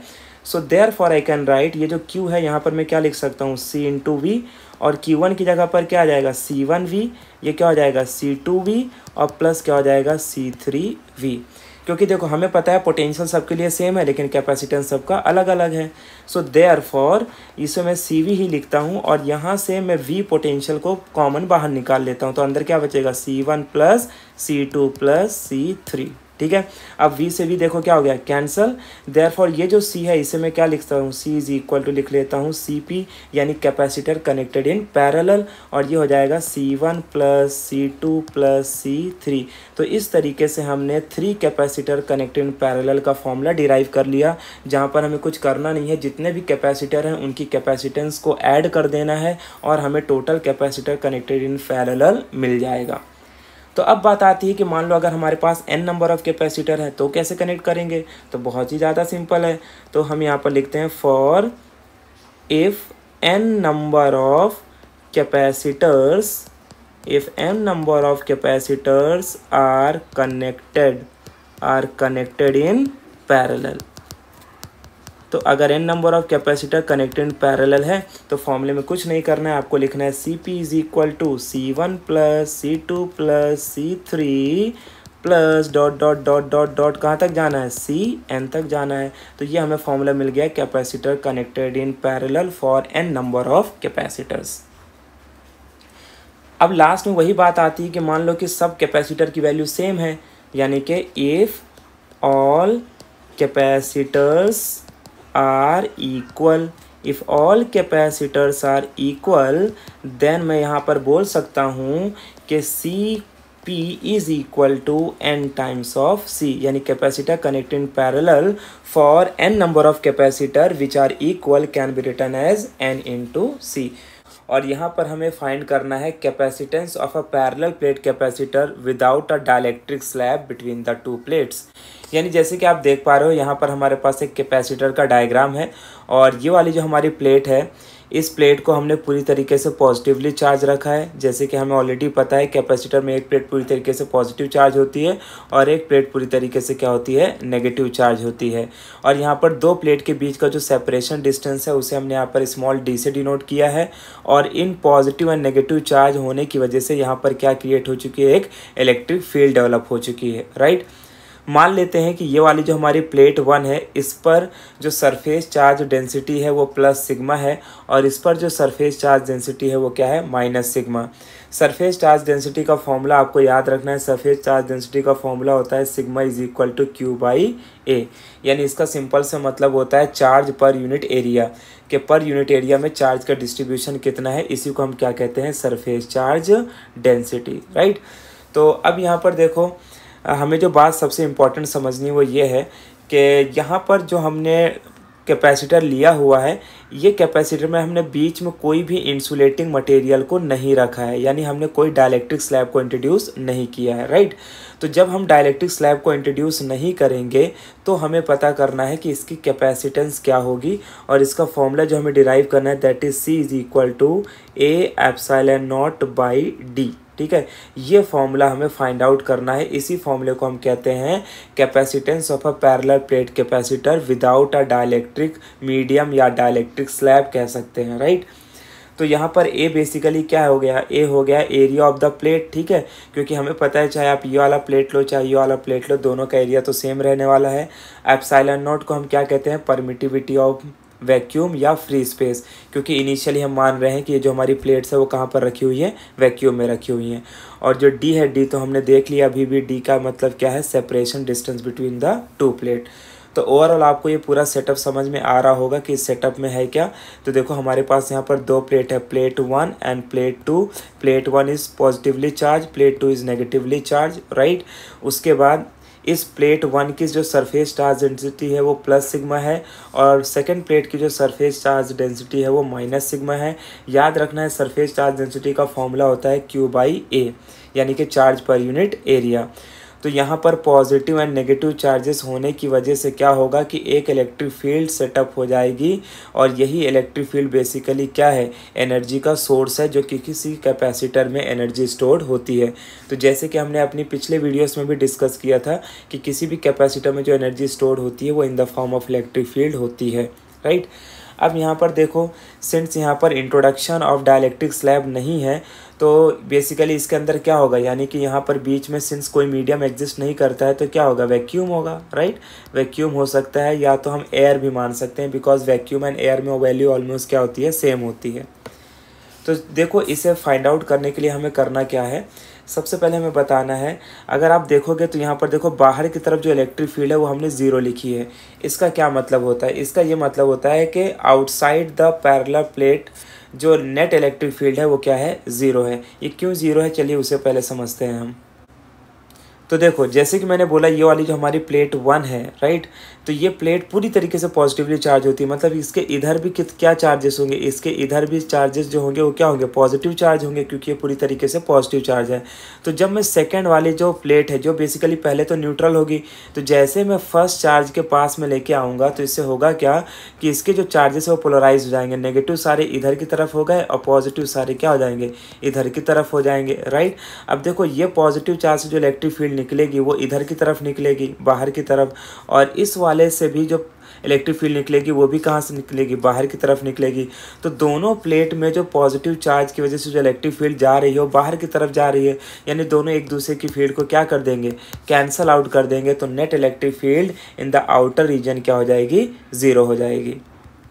बट हमें यहाँ पर आउटर फील्ड से कोई मतलब नहीं है, ठीक है, हमें तो दो कैपेसिटर के बीच में बनने वाली इलेक्ट्रिक फील्ड से मतलब है, राइट, बिकॉज हमें इसका कैपेसिटेंस कैलकुलेट करना है।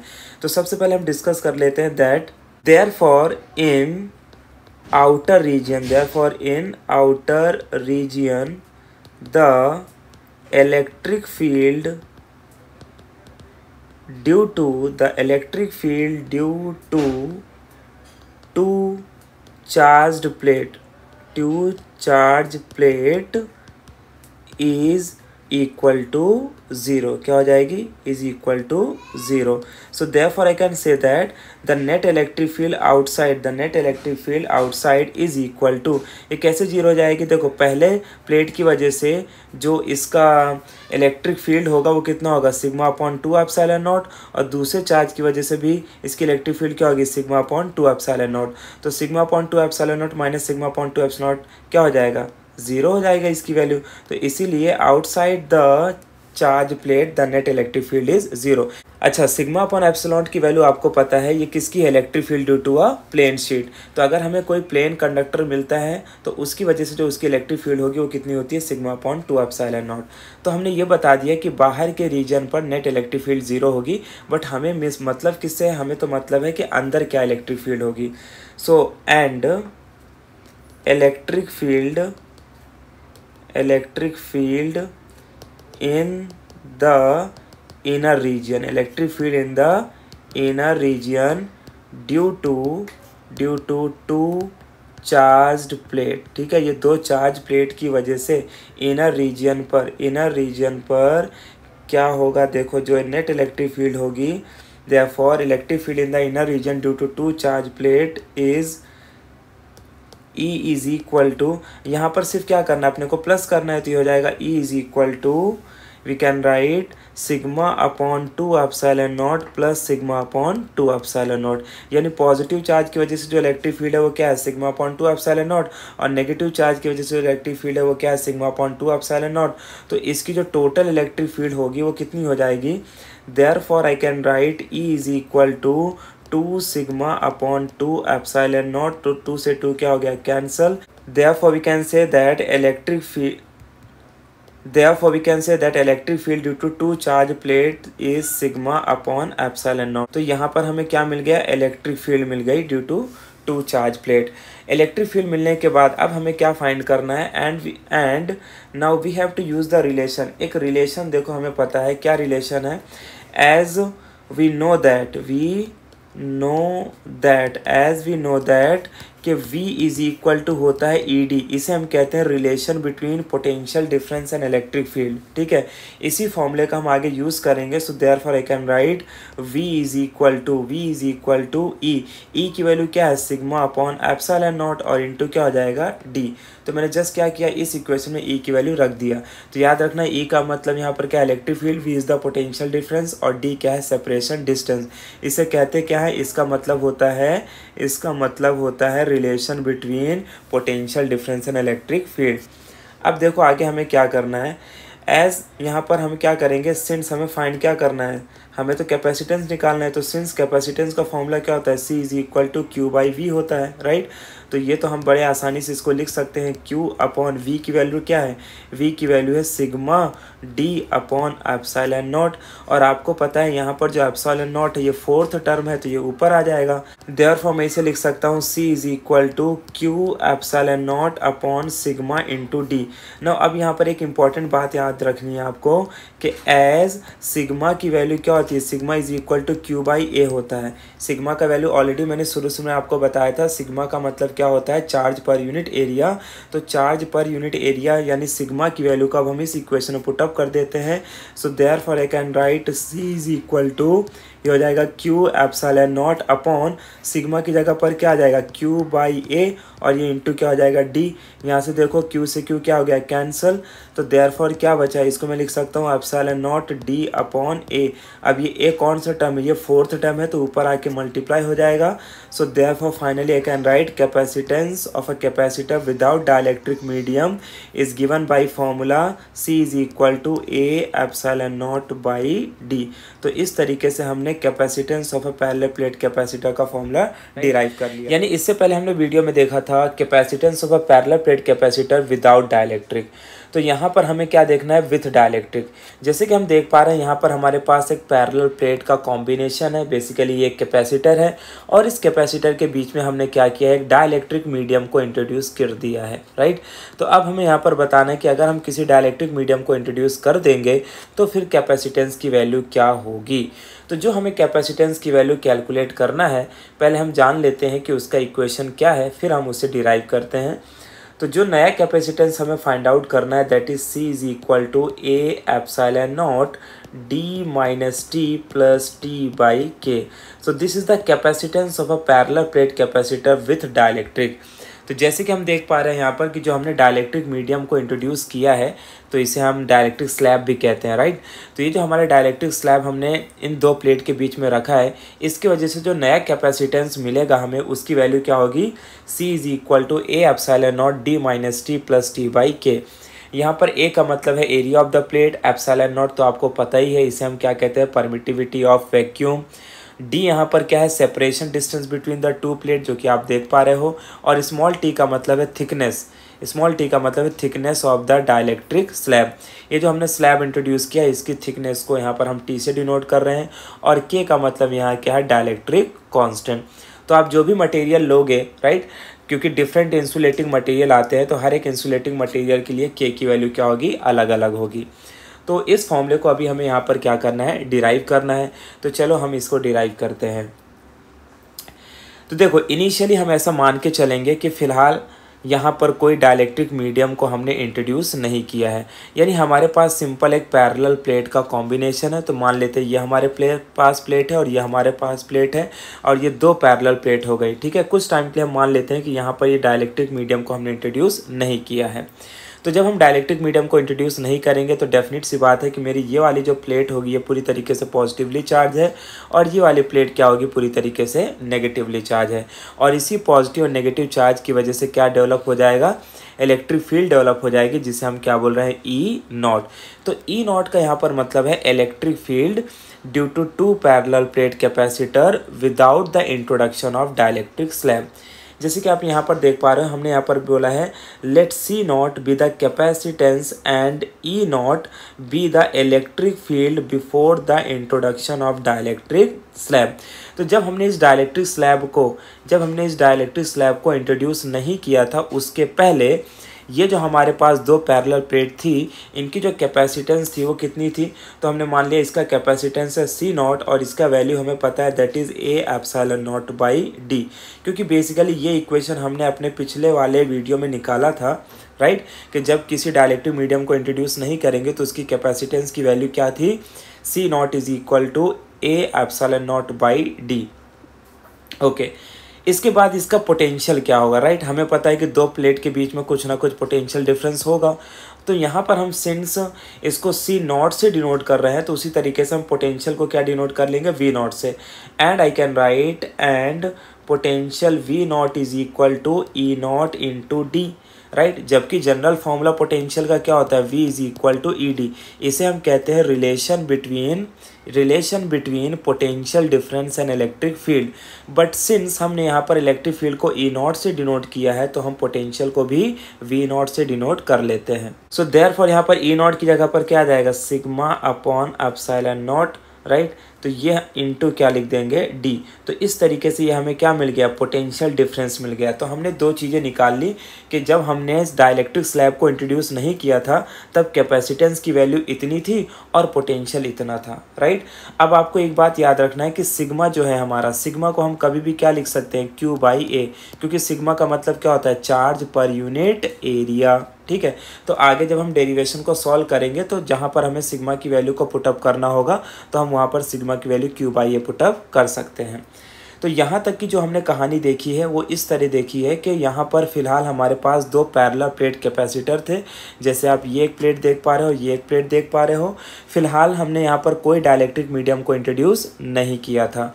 तो without the introduction of dielectric medium capacitance की वैल्यू ये है और इन दोनों के बीच का जो पोटेंशियल होगा उसकी वैल्यू ये है। याद रखना है यहाँ पर सिग्मा का मतलब है सरफेस चार्ज डेंसिटी और उसकी वैल्यू होती है Q by A. So according to the condition हम इसे आगे पुटअप कर सकते हैं।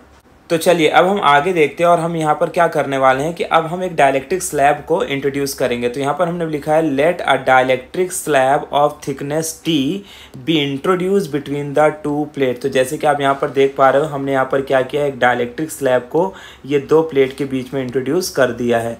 तो जब हम इस डाइलेक्ट्रिक स्लैब को ये दो प्लेट के बीच में इंट्रोड्यूस करेंगे तो डेफिनेट सी बात है इसके कैपेसिटेंस में इफेक्ट पड़ने वाला है। तो वही हमें यहाँ पर चेकआउट करना है, राइट। तो अब क्या होगा, जैसे हम डाइलेक्ट्रिक स्लैब को इंट्रोड्यूस कर देंगे तो डाइलेक्ट्रिक स्लैब को इंट्रोड्यूस करने पर होगा क्या कि जैसे आप यहाँ पर देख पा रहे हो कि जो हमारी प्लेट 1 थी, इस प्लेट में पूरी तरीके से पॉजिटिव चार्ज है और प्लेट 2 में क्या पूरी तरीके से नेगेटिव चार्ज है। तो पॉजिटिव और नेगेटिव चार्ज होने की वजह से इस डाइलेक्ट्रिक मीडियम जो चार्ज हैं वो पोलराइज हो जाएंगे, यानी सारे नेगेटिव चार्ज इधर की तरफ शिफ्ट हो जाएंगे और सारे पॉजिटिव चार्ज इधर की तरफ शिफ्ट हो जाएंगे। अब यहाँ पर क्या होगा कि पॉजिटिव और नेगेटिव चार्ज के पोलराइज होने की वजह से इसके अंदर भी एक इलेक्ट्रिक फील्ड डेवलप हो जाएगी और इस इलेक्ट्रिक फील्ड को हमने नाम क्या दिया है, पोलराइजिंग इलेक्ट्रिक फील्ड यानी ईपी। तो यहाँ पर जो ई नॉट था हमारा, ई नॉट का मतलब क्या होता था, electric field without the introduction of dielectric slab, और ईपी का मतलब है electric field of the dielectric slab. और इस electric field of dielectric slab को हम क्या कहते हैं, पोलराइजिंग इलेक्ट्रिक फील्ड। क्योंकि जैसे हमने इस डाइलेक्ट्रिक स्लैब को इन दो प्लेट के बीच में रखा तो इस डाइलेक्ट्रिक स्लैब के जो चार्ज हैं वो पोलराइज हो गए, नेगेटिव सारे पॉजिटिव की तरफ अट्रैक्ट हो गए और पॉजिटिव सारे नेगेटिव की तरफ अट्रैक्ट हो गए। अब यहाँ पर पॉजिटिव और नेगेटिव होने की वजह से यहाँ पर क्या डेवलप हो गई है, एक इलेक्ट्रिक फील्ड डेवलप। जो इलेक्ट्रिक फील्ड इंड्यूस हुई है डाइलेक्ट्रिक में, उस इलेक्ट्रिक फील्ड को हम यहाँ पर क्या बोल रहे हैं, ईपी।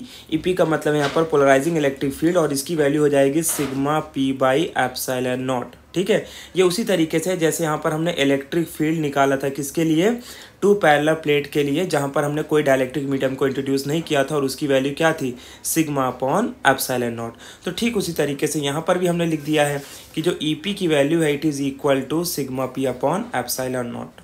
तो इतनी इलेक्ट्रिक फील्ड इंड्यूस हुई है। ठीक है, अब इसके बाद हमें क्या करना है, देयरफॉर हमें निकालना net electric field. Therefore the net electric field, therefore the net electric field जो बची होगी। तो देखो नेट इलेक्ट्रिक फील्ड अब कितनी बची, तो जैसे कि मैंने शुरू में बोला कि मान लो ये दो पैरेलल प्लेट है, ये दो पैरेलल प्लेट के बीच की इलेक्ट्रिक फील्ड कितनी थी, ई नॉट।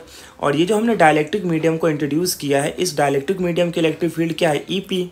तो अब क्या होगा, पहले इलेक्ट्रिक फील्ड थी ई नॉट थी, अब इलेक्ट्रिक फील्ड क्या है, ईपी। अच्छा, इलेक्ट्रिक फील्ड ई नॉट का डायरेक्शन ये था और पोलराइजिंग इलेक्ट्रिक फील्ड का डायरेक्शन ये है, जैसे कि आप यहाँ पर डायग्राम में भी देख पा रहे हो, राइट। तो अब क्या होगा, सिंस दोनों का डायरेक्शन एक दूसरे के अपोजिट है, तो जो हमारी नेट इलेक्ट्रिक फील्ड होगी ई, वो किसके इक्वल होगी, E will be equal to E not minus E P, right, क्योंकि दोनों का डायरेक्शन एक दूसरे क्या है, अपोजिट है। तो यहाँ पर हम वही लिखेंगे, so therefore the net electric field E is equal to, ये क्या हो जाएगा, E not minus E P. ठीक है, अब हमें यहाँ पर एक चीज़ याद रखना है कि एज जो के है डाइलेक्ट्रिक कांस्टेंट, इसकी वैल्यू को लिखा जा सकता है ई नॉट बाई ई। क्या लिख सकते हैं, ई नॉट बाई ई। और यहाँ पर ई की वैल्यू हमने मान लिया है कितना, ई नॉट माइनस ई पी। तो देयरफॉर इसे मैं क्या लिख सकता हूँ, इसे लिख सकता हूँ ई नॉट अपॉन, और ई की जगह पर क्या आ जाएगा, E not minus E P. ठीक है, तो देयरफॉर यहाँ से मुझे बताओ कि ई नॉट माइनस ई पी की वैल्यू क्या होगी। सो देयरफॉर यहाँ से ई नॉट माइनस ई पी की जो वैल्यू बचेगी उसे मैं क्या लिख सकता हूँ, उसे लिख सकता हूँ ई नॉट बाई के लिख सकता हूँ, राइट। ध्यान से देखो, ये अगर इस वाले टर्म को हम क्रॉस मल्टीप्लिकेशन करेंगे तो देखो ई नॉट ऊपर आ जाएगा, ई नॉट की वैल्यू ऊपर आ जाएगी और के कहाँ चला जाएगा, E not minus E P की जगह पर।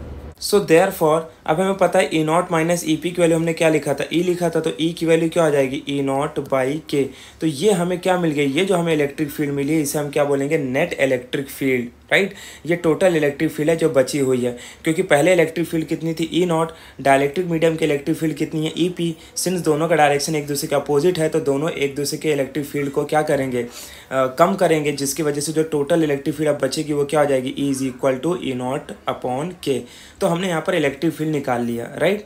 अब हमें क्या निकालना है, अब हमें निकालना है potential difference between the to plates, कि अब ये दोनों प्लेट के बीच में, ये जो हमारी प्लेट 1 है जिसे हमने यहाँ पे बोला था प्लेट 1 और ये प्लेट 2, इन दोनों के बीच में टोटल पोटेंशियल कितना बचेगा, राइट। क्योंकि शुरू में जब हमने डाइलेक्ट्रिक मीडियम को इंट्रोड्यूस नहीं किया था तब तो पोटेंशियल हमने क्या माना था, वी नॉट। लेकिन अब सिंस हमने डाइलेक्ट्रिक मीडियम को इंट्रोड्यूस कर दिया है तो इसका खुद का तो कुछ ना कुछ पोटेंशियल होगा, राइट। इसका खुद का भी कुछ पोटेंशियल होगा, तो इन दोनों की वजह से क्या नेट पोटेंशियल आएगा वो हम निकाल लेते हैं। तो therefore the potential difference between two plates, तो therefore the potential difference between two plate V will be equal to, इसे क्या लिखा जा सकता है, देखो हमें पता है पोटेंशियल डिफरेंस का फॉर्मूला क्या होता है, V is equal to E D. ये मैंने आपको बताया था relation between potential difference and electric field. तो V इज इक्वल टू, ये हो जाएगा E not D minus T, देखो ये कैसे आया, E not D minus T कैसे आया, ध्यान से सुनो। यानी ये दो पैरेलल प्लेट है हमारी, ये वाली प्लेट और ये वाली प्लेट, इन दोनों के बीच में इलेक्ट्रिक फील्ड कितनी थी, ई नॉट। और पहले शुरू में इसका सेपरेशन डिस्टेंस डी था, लेकिन अब क्या होगा, सिंस डाइलेक्ट्रिक मीडियम को इंट्रोड्यूस कर दिया है तो इतना पार्ट तो टी कवर कर ले रहा है, तो रिमेनिंग पार्ट क्या बचा, यही वाला पार्ट, तो इसे हम क्या बोलेंगे, डी माइनस टी बोलेंगे। प्लस उसके बाद और क्या हो जाएगी, इलेक्ट्रिक फील्ड ई, यानी ये जो रिमेनिंग इलेक्ट्रिक फील्ड बची वो क्या है, ई। और इसका जो थिकनेस है डाइलेक्ट्रिक मीडियम का वो कितना है, टी। क्योंकि जब हमने डाइलेक्ट्रिक मीडियम को इंट्रोड्यूस किया था तो उस टाइम पर उसकी इलेक्ट्रिक फील्ड ई पी थी, लेकिन जो बाद में जो इलेक्ट्रिक फील्ड बची वो क्या बची है, ई। तो इसकी थिकनेस क्या है, टी, तो ई इंटू टी कर दिया हमने, राइट। देयरफॉर अब हम इसे आगे सॉल्व कर लेते हैं, तो इसे लिख सकते हैं v इज इक्वल टू, आप देख रहे हो यहाँ पर, इसको मैं लिखता हूँ ई नॉट, ये हो जाएगा डी माइनस टी प्लस ई की वैल्यू ऑलरेडी मैंने निकाली, ई की वैल्यू क्या है, ई नॉट बाई के, तो यहाँ पर रख देते हैं, ये क्या हो जाएगा, ई नॉट बाई के और इंटू क्या हो जाएगा, टी, राइट। अब यहाँ से आपको क्लियरली समझ में आ रहा है कि ई नॉट क्या है, कॉमन है, तो इसको बाहर निकाल लेते हैं, तो ब्रैकेट में क्या आएगा, D minus T plus T by के, राइट, यही आ जाएगा। अब यहाँ पर देखो हमने v कैलकुलेट कर लिया, नाउ हमें निकालना क्या था, कैपेसिटेंस। तो as we know that capacitance of a capacitor, capacitance of a capacitor, तो कैपेसिटेंस ऑफ अ कैपेसिटर की जो वैल्यू है वो कितनी होगी, तो हमें इसका फॉर्मूला पता है, क्या है, C इज इक्वल टू क्या होता है, Q बाई V होता है, राइट। तो इस V की वैल्यू को यहाँ पर हम पुटअप कर देते हैं, तो देखो V की वैल्यू पुटअप करेंगे तो Q को मैं Q रखता हूँ और V की जगह पर क्या आ जाएगा, V की जगह पर आ जाएगा ई नॉट और ये हो जाएगा D minus T plus T by के, ये लिख लिया इतना। अब ध्यान से सुनना मैं क्या बोल रहा हूँ, सिंस हमने यहाँ पर शुरू में लिखा था, या एज मैं यहाँ पर लिख देता हूँ, एज के जो ई नॉट की वैल्यू थी वो हमने क्या लिखा था, सिग्मा अपॉन एप्सिलॉन नॉट, याद है आपको। एंड सिग्मा की वैल्यू मैंने आपको क्या बताया था, क्यू बाई ए, देखो यहाँ पर मैंने लिखा भी है, सिग्मा की वैल्यू क्या है, क्यू बाई ए है, राइट। तो यहाँ पर हम क्या करने वाले हैं कि ये जो सिग्मा है, तो सिग्मा की वैल्यू अगर मैं क्यू बाई ए रखूँ तो ये क्या हो जाएगा, Q upon A epsilon not, यानी इसका सिंपल से मतलब है कि ई नॉट की वैल्यू को किससे रिप्लेस किया जा सकता है, Q upon A epsilon not. So therefore जो कैपेसिटेंस मिलेगा हमें C, उसको मैं लिखता हूँ Q अपॉन, और ई नॉट की जगह पर क्या आएगा, Q upon A epsilon not, और ब्रैकेट में क्या हो जाएगा, D minus T plus T by K, ठीक है। अब यहाँ पे देखो Q से Q क्या हो गया, कैंसल, और ये जो A एप्सिलॉन नॉट है ये फोर्थ टर्म है तो कहाँ जाएगा, ऊपर। सो देयरफॉर इसे लिख सकता हूँ C is equal to A epsilon not, और ये क्या हो जाएगा, D minus T plus T by K, ठीक है। तो ये हमें क्या मिल गया, नया कैपेसिटेंस मिल गया कि जब हम किसी डाइलेक्ट्रिक मीडियम को इंट्रोड्यूस कर देंगे तो उसका जो कैपेसिटेंस होगा that will be equal to A epsilon not D minus T plus T by K. तो याद रखना है, ए क्या है यहाँ पर, area of the plate, epsilon naught क्या है, परमिटिविटी ऑफ वैक्यूम या फ्री स्पेस, डी का मतलब है separation distance between the two plate, and T का मतलब क्या है, thickness of the dielectric slab, और के यहाँ पर क्या है, डाइलेक्ट्रिक कांस्टेंट। तो हर एक मटेरियल का डाइलेक्ट्रिक कांस्टेंट अलग होता है, लेकिन इसमें से एक वैल्यू आपको पता है कि अगर एयर या वैक्यूम होगी तो डाइलेक्ट्रिक कांस्टेंट क्या होता है, 1 के इक्वल होता है। अब यहाँ पर एक आपको स्पेशल केसेस देखना है, स्पेशल केस में ये देखना है कि मान लो इफ़ जो डाइलेक्ट्रिक स्लैब है, if dielectric slab completely, if dielectric slab completely fills the space between, अगर कोई डाइलेक्ट्रिक स्लैब पूरी तरीके से स्पेस को फिल करता है between two plates, फिर इसका जो कैपेसिटेंस होगा वो क्या होगा, देखते हैं। So if dielectric slab completely fills the space between two plates, then जैसे कि यहाँ पर देखो, मान लो ये हमारी एक प्लेट 1 है, ये प्लेट क्या है, 2 है, और इसमें हमने डाइलेक्ट्रिक मीडियम को कुछ ऐसे रखा है कि इसने पूरी प्लेट की स्पेस को फिल कर दिया है। तो अब हम बोल सकते हैं कि जो D है वो किसके इक्वल होगा, T के इक्वल होगा, है ना, क्योंकि इस डाइलेक्ट्रिक स्लैब का थिकनेस क्या होता है, T, और दो प्लेट के बीच का सेपरेशन डिस्टेंस क्या होता है, D। लेकिन जब डाइलेक्ट्रिक स्लैब पूरी तरीके से प्लेट में फिट हो जाएगा तो D और T दोनों एक दूसरे क्या हो जाएंगे, इक्वल हो जाएंगे। तो अब जो नया कैपेसिटेंस बनेगा C, वो क्या लिख सकते हैं हम, इसको मैं लिख सकता हूँ A एप्सिलॉन नॉट। अच्छा, D और T इक्वल हैं, तो अगर D और T इक्वल हैं तो मैं क्या कर सकता हूँ कि T को D के बराबर लिख सकता हूँ, ये जो यहाँ पर T दिख रहा है, प्लस ये क्या हो जाएगा, D बाई के हो जाएगा, ठीक है। अब यहाँ से देखो D और ये D तो माइनस हो जाएंगे, तो फिर बचेगा क्या, therefore I can write C is equal to, इसे क्या लिख सकता हूँ, A एप्सिलॉन नॉट, और के फोर्थ टर्म है तो ऊपर आ जाएगा, तो ये क्या हो जाएगा, और बचेगा क्या नीचे, D। अब आप यहाँ पर ध्यान से देखो, ये वाली जो वैल्यू आपको दिख रही है A epsilon not by D, ये किसकी वैल्यू थी, तो शुरू में हमने इसकी वैल्यू लिखा था, याद रखो, देखो यहाँ पर ये है ए एप्सिलॉन नॉट बाई डी की वैल्यू को हम क्या लिख सकते हैं, सी नॉट। सो देयरफॉर अगर कोई डाइलेक्ट्रिक स्लैब पूरी तरीके से दो प्लेट के स्पेस को फिल कर देगा तो उसका जो नया कैपेसिटेंस होगा that will be equal to C not times K. तो इस तरीके से हमने इसकी वैल्यू को फाइंड आउट कर लिया। ये स्पेशल केस याद रखना है आपको, न्यूमेरिकल में काफ़ी यूटिलाइज होता है। तो जैसे कि हमने देखा था कैपेसिटर क्या होता है, कैपेसिटर एक डिवाइस होता है जिसका काम होता है एनर्जी को स्टोर करना। तो यहाँ पर हम उसी स्टोर एनर्जी का फॉर्मूला डिराइव करने जा रहे हैं कि किसी कैपेसिटर में जो एनर्जी स्टोर्ड होगी उसका फॉर्मूला क्या होगा, राइट। तो देखो सबसे पहले यहाँ पर आप देख पा रहे हो कि हमने एक सर्किट डायग्राम लिया है और इस सर्किट डायग्राम में यहाँ पर एक कैपेसिटर कनेक्टेड है और हमें पता है कैपेसिटर में दो प्लेट्स होती है। एक प्लेट क्या होती है, पॉजिटिवली चार्ज होती है और एक प्लेट क्या होती है, नेगेटिवली चार्ज होती है, राइट।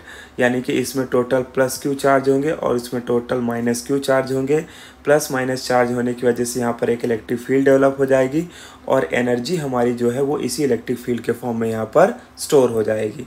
तो यहाँ पर हमें यही जानना है कि वो जो एनर्जी स्टोर्ड होगी वो कितनी स्टोर्ड होगी।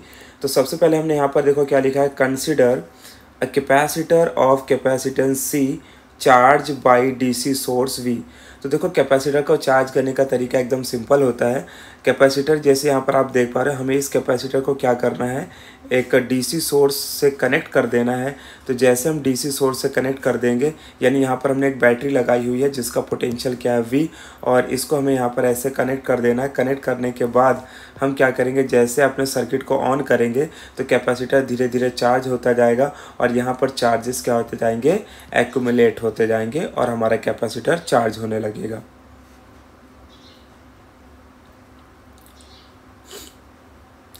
तो इनिशियली हम मान लेते हैं कि इस कैपेसिटर के अंदर कोई चार्ज नहीं था।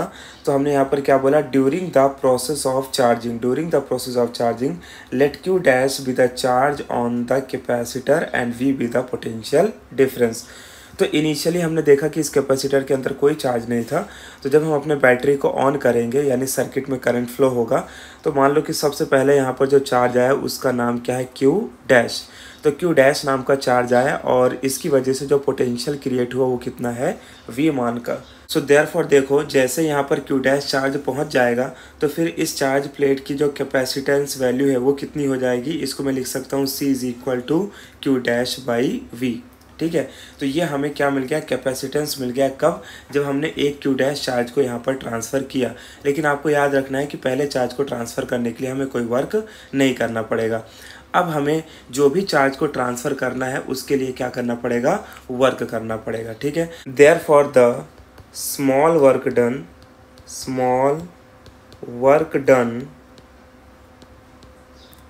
To transfer charge small D Q. ठीक है, therefore the small work done to transfer a charge which is very small, a charge dq is given by। तो अगर मुझे dq चार्ज को ट्रांसफ़र करना है जो कि बहुत स्मॉल चार्ज है, तो उसके लिए जो वर्क करना पड़ेगा वो भी क्या होगा, बहुत स्मॉल होगा।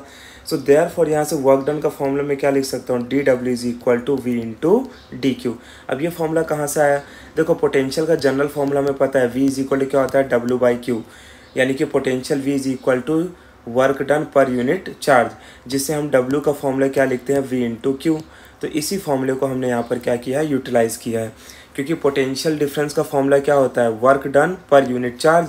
तो यहाँ पर वर्क डन का फॉर्मूला क्या आ जाएगा, V इंटू क्यू, और इसी फॉर्मूले को हमने यहाँ पर लिख लिया है।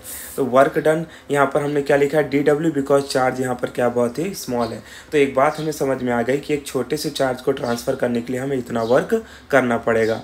अब यहाँ पर देखो V की वैल्यू क्या हम लिख सकते हैं। सो देयरफॉर एज यहाँ पर हमने लिखा था C is equal to Q dash by V होता है। सो देयरफॉर V का फॉर्मूला क्या लिख सकते हैं, V इज इक्वल टू क्या हो जाएगा, क्यू डैश अपॉन C। तो बस इसी V की वैल्यू को यहाँ पर पुटअप कर देते हैं।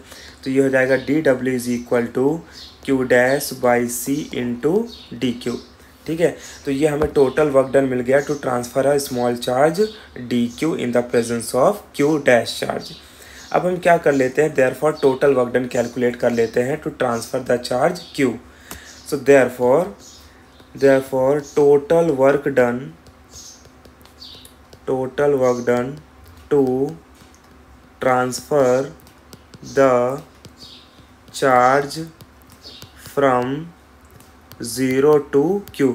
मान लो कि 0 से Q चार्ज को ट्रांसफ़र करने के लिए हमें कितना वर्क करना पड़ेगा, अब हम वो निकाल लेते हैं। ठीक है, Q का मतलब यहाँ पर क्या है, टोटल चार्ज। सो देयरफॉर टोटल वर्क निकालने के लिए क्या करना पड़ेगा, इंटीग्रेशन करना पड़ेगा। कहाँ से कहाँ तक, 0 से लेकर Q तक। किसका इंटीग्रेशन, dw का। भाई छोटे छोटे वर्क को मैं अगर ऐड कर दूंगा तो मुझे क्या मिल जाएगा, total work done. So therefore which is equal to, इसे क्या लिख सकता हूँ, 0 से लेकर Q तक, और dw की वैल्यू क्या है, Q'/c इंटू dq। राइट। अब यहाँ पर देखो हमें पता है कि जो चीज़ कांस्टेंट है वहाँ पर इंटीग्रेशन अप्लाई नहीं होगा, तो उसको बाहर निकाल लेते हैं। तो 1/c बाहर आ गया। तो अब बचा क्या यहाँ पर, इंटीग्रेशन 0 से लेकर Q तक और Q' इंटू dq। अब हम इसमें इंटीग्रेशन अप्लाई कर देते हैं। तो देखो ये किस फॉर्म में, इंटीग्रेशन ऑफ x dx के फॉर्म में है, और इंटीग्रेशन ऑफ x का फॉर्मूला क्या होता है, x²/2 होता है। बस इसी फॉर्मूले को हम क्या करेंगे यहाँ पर अप्लाई। सो देयरफॉर w क्या हो जाएगा, 1/c, और ये क्या हो जाएगा, this will be equal to Q²/2। अच्छा, इसकी लोअर लिमिट है 0 और अपर लिमिट क्या है, Q। अब हमें पता है कि हमें करना क्या होता है, एक बार Q की जगह पर अपर लिमिट को रखना है और एक बार इसकी जगह पर लोअर लिमिट को रखना है। तो ये हो जाएगा 1/c, और यहाँ पर हो जाएगा Q²/2 माइनस 0²/2। ठीक है, तो यहाँ पर हमने अपर लिमिट और लोअर लिमिट दोनों अप्लाई कर दिया। अब हमें पता है ये वाले टर्म का तो कोई मतलब है नहीं। So therefore we can write w is equal to 1/c, और ये क्या हो जाएगा, Q²/2। तो अगर मैं इसे रीअरेंज कर लूँ तो इसे क्या लिख सकता हूँ, therefore I can right 1/2 Q²/c लिख सकते हैं ऐसा। अब हम क्या बोलेंगे, ये जो भी हमने वर्क किया है, right, this work done is stored. ये जो भी हमने वर्क किया है, this work done is stored in the form of electrostatic potential energy. Electrostatic potential energy के फॉर्म में ये वर्क डन जो है वो हमारा स्टोर हो जाएगा। ठीक है, so this work done is stored in the form of electrostatic potential energy. Therefore मैं लिख सकता हूँ U is equal to half Q²/c। तो ये हमें मिल गया energy stored in a capacitor का formula, U is equal to half Q²/c। अब यहाँ पर हमें देखना है कि इसी फॉर्मूले को हम एक दो तरीके से और लिख सकते हैं। सो उसको भी हम यहाँ पर काउंट कर लेते हैं। एज वी नो दैट के C का फॉर्मूला क्या होता है, Q/V होता है। तो देयरफॉर अगर मैं आपसे पूछूं Q क्या हो जाएगा, तो आप बोलोगे Q की वैल्यू हम लिख सकते हैं C इंटू V। इस फॉर्मूले को यहाँ पर पुटअप कर देते हैं। सो देयरफॉर देखो इसमें यहाँ पर क्या लिख सकता हूँ, U is equal to half, okay, और ये जो Q² है तो उसकी जगह पर क्या रख सकता हूँ, C²V²/c, राइट। तो यहाँ से देखो C से एक C कैंसिल हो गया। So therefore electrostatic potential energy is equal to क्या मिला, हाफ CV²। तो ये भी एक इसका फॉर्मूला। तीसरा भी फॉर्म लिखा जा सकता है। देखो ये तो हमें मेन फॉर्मूला मिला ये वाला, उसके बाद सेकेंड फॉर्म ये हमें मिल गया। थर्ड फॉर्म भी हम लिख सकते हैं। कैसे लिख सकते हैं, सो एज C का फॉर्मूला हमें पता है, C क्या है यहाँ पर, Q/V। ठीक है, तो इसी C की वैल्यू को हम डायरेक्ट इस इक्वेशन में रख देंगे। तो देखो हमें आंसर क्या मिलेगा, U is equal to half, और Q² को क्या रखते हैं यहाँ पर, Q² को यहाँ पर मैं Q² रखता हूँ, बट C की वैल्यू को मैं क्या कर देता हूँ, Q/V रख देता हूँ। तो एक Q से एक Q यहाँ पर कैंसिल हो जाएगा और V कहाँ आ जाएगा, ऊपर। सो देयरफॉर जो नई इलेक्ट्रोस्टैटिक पोटेंशियल एनर्जी हमें मिलेगी that is equal to half Q into V। तो इस तरीके से यहाँ पर हमने इलेक्ट्रोस्टैटिक पोटेंशियल एनर्जी के 3 फॉर्मूले यहाँ पर देख लिए। But equation point of view अगर हमें डिराइव करना है तो हम यहाँ तक ही डिराइव कर सकते हैं। बट अगर क्वेश्चन में पूछा हो कि derive the expression with different forms of electrostatic potential energy, तो फिर आपको ये तीनों फॉर्म्स बताने हैं, जो कि बहुत आसान है, आप इसे आराम से बता सकते हो।